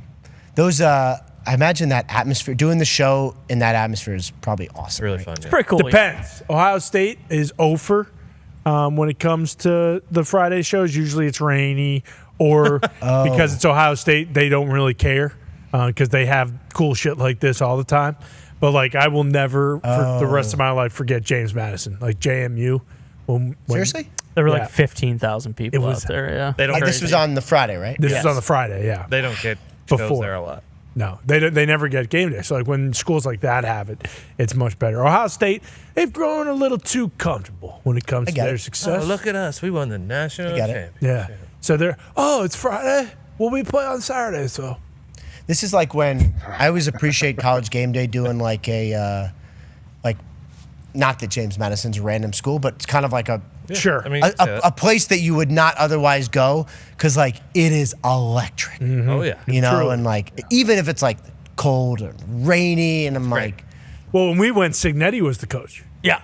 So it was before Signetti went to IU. Signetti, yeah. So when and this is how he became like a thing. This is So he went from JMU, unbelievable, and he goes from JMU to IU. Okay. And that last year at JMU was when they had game day, so we like met Signetti there, and then full circle. Yeah. Year And the later. first thing he said was like, "Who hates the NCAA?" And all the kids went fucking ape shit. Yeah, it's awesome. Yeah. Fantastic. He knows how to work a crowd. Yes, he does. The maestro. I will be. I'll be watching you guys. Okay. Well, maybe. Hopefully. Hopefully, I'll be not working. I mean, that's what what's crazy is like, cut down day is tomorrow. Mm-hmm. Do you guys know this? Yeah. Oh yeah, 4:00. You'll be seeing a lot of tweets. Mm-hmm. A lot of players will be released. Any big high-profile ones you think could happen? I think there'll be a couple trades. Like I mentioned one last night. Kyle Duggar, who has been the Patriots starting. That's not like high profile, but like Kyle Duggar had been the Patriots starting safety for 5 seasons. He could get traded. Then they've been shopping him. There's a tweet right there that no doubt's going to get Mike Vrabel to yell at the fucking rat. Although I don't think there's any secret there. But, like, there'll be a couple of those. But I actually feel like a lot of the trades have probably happened already because, like, it's not that much to haggle over. You know, it's like if you want Sam Howell, like, all right, you want to do like a 6? No, it's too much. All right, how about a 6? And then we'll do a pick swap 7. Like, cool. You know, it's like you could generally figure it out. You want a guy in your building earlier rather than later. So, like, there'll be a couple, but I think most of them have probably happened. You know, it's weird, though, because, like, Tuesday will happen. We'll all talk about the players who will get cut. A lot of them will, like, make a big deal over some player getting cut or traded, then, like, we'll never hear from again. Sure. Mm-hmm. And then you get to Wednesday, and you're like, okay, like, the season's, like, it's, like, we're almost there. 8 days away. Like, it's really, like, and so there's some, you know, there's some things during the preseason that drive me crazy to no end. One is the storyline stuff we're talking about before, like the stuff that should never see the light of day but does. Unofficial depth charts. Like those. Hate them. Like those a lot. Hate them. Nothing more I hate than the unofficial depth chart. Why is that? Who puts them together? I don't know. Not the coaches. Why is it not official? Is it official or not? It's stupid. Yeah. And some people tweet all about them. Yeah. Should they have to give an official yes. like too deep to you guys? Do you think they should? Why? When I was covering Alabama. See how AJ feels. AJ, these are. I don't think it's any of our business. Do you really not? Even now, I mean, on the other side of it? When I used to hear about like the depth chart and they're talking about they're putting guys like 1A, 1B or whatever, trying not to offend people, and all of a sudden a team's got out of 11 starting spots on defense, they have 19 possible starters because they don't want to hurt anybody's feelings. Like, that's the stuff I don't understand. You're not a big or guy. You don't like the or. No, and I also think like, hey, why does a coach need to give us? They're too deep. Do I have to give them? Should they give us their game plan too? Like, I don't know. Sounds like someone was ranked 1B. Yep. That's the thing. I don't know. Like, it's wild to me. Like, I think I remember hearing Mike McCarthy answer questions about him. Like, yeah. Like, I was pissed for him. Like, yeah. Well, he doesn't have to. He doesn't know right now. Like, why does he have to give it to you? I mean, I don't think you're wrong about that. Like, I'm okay with not getting the depth chart. I just don't like. Doesn't sound like you are. PR. It's you so want the stupid. info. I want the real info. Yeah, I don't want like the PR department, and some of them are awesome, but like PR department puts together the depth chart and people tweet it like me as if it's a real thing, and then the coaches are like, stupid depth chart. I don't care about. Like when I covered Alabama for 3 years for the Birmingham News, and the unveiling of the depth chart was like a legitimate news item. And Saban would like wave it in front of our faces and be like, I know this is the moment you idiots have, he didn't say idiots, but like would literally be like, I know you guys have been waiting for this. So here's the depth charts. You could make a big deal of it in the paper. You could do a whole thing. And then we would make a huge deal of it in the paper. Like that was a big, but at least like you knew it was kind of real. That's college. Like in 4 years in college, like that's one thing. Like you might have a freshman or a sophomore come in. Especially with their recruiting classes. It's like, oh, how many of these 5-star kids are going to be starting this year? And I think that's what it was, is like the fans would be dying for like his like, who is like a good recruit. Is like Mark Ingram going to be the starter? Yeah. Sure. Or is like Dante Hightower? Like that was kind of when, you know, and that was a huge deal too, because like, you know, watching them kind of build it up from scratch was really, really cool. But it also like gave you an understanding for like those new guys, like the Hightowers and Ingrams and all the guys that came in from Saban, like they played right away and were awesome. And that was like so you could see why young me would want the depth chart. Would want to know, yeah. The like NFL, I don't get, but the college makes sense. Yeah, there's that, and then there's like a guy gets injured, and you're kind of like, all right, like is he gonna play week 1 or not? If he is, cool. If not, like we'll talk about. Like coaches don't want, you know, it's like. Anyway. They don't want to reveal the information, and all you want to do is suck it out of them. That's right. That's true. That's why the Mike Vrabels of the world just want to get the rats out of. They want to put me out of business. Exactly, right? and I'm going to support Vrabel in doing that. I think we all are. All right, I think we have reached the end here, boys. I think so too. We have crushed it today. Great job these last 2 weeks. Right? Appreciate it. You guys are awesome. Thank you for having me. Always a pleasure. I have enjoyed hanging out with you guys as always. Thank you very much for welcoming my sons into your building. You're the dude. And Max. And Max. Maxwell. Yeah. And Mox. Max appreciated very much how so when we were in Nantucket, everyone was asking about the show, and he was like, Pat McAfee has the most random stuff. And so he's just talked about and he just loved the random stuff. So thank you for showing your random stuff to my children. Thank you for having me. Whoa. I love you guys. Not weird. Not in a weird way. Okay, all right. All right. That's all I got. I love you guys. I'll be back another time. A better host will be in here tomorrow. That is all for the Pat McAfee Show. Oh, we got 1, 2, 3 team, right? Team on me, team on 3. Team on me, team on 3. 1, 2, 3. Team. Yes, nailed it. Bye.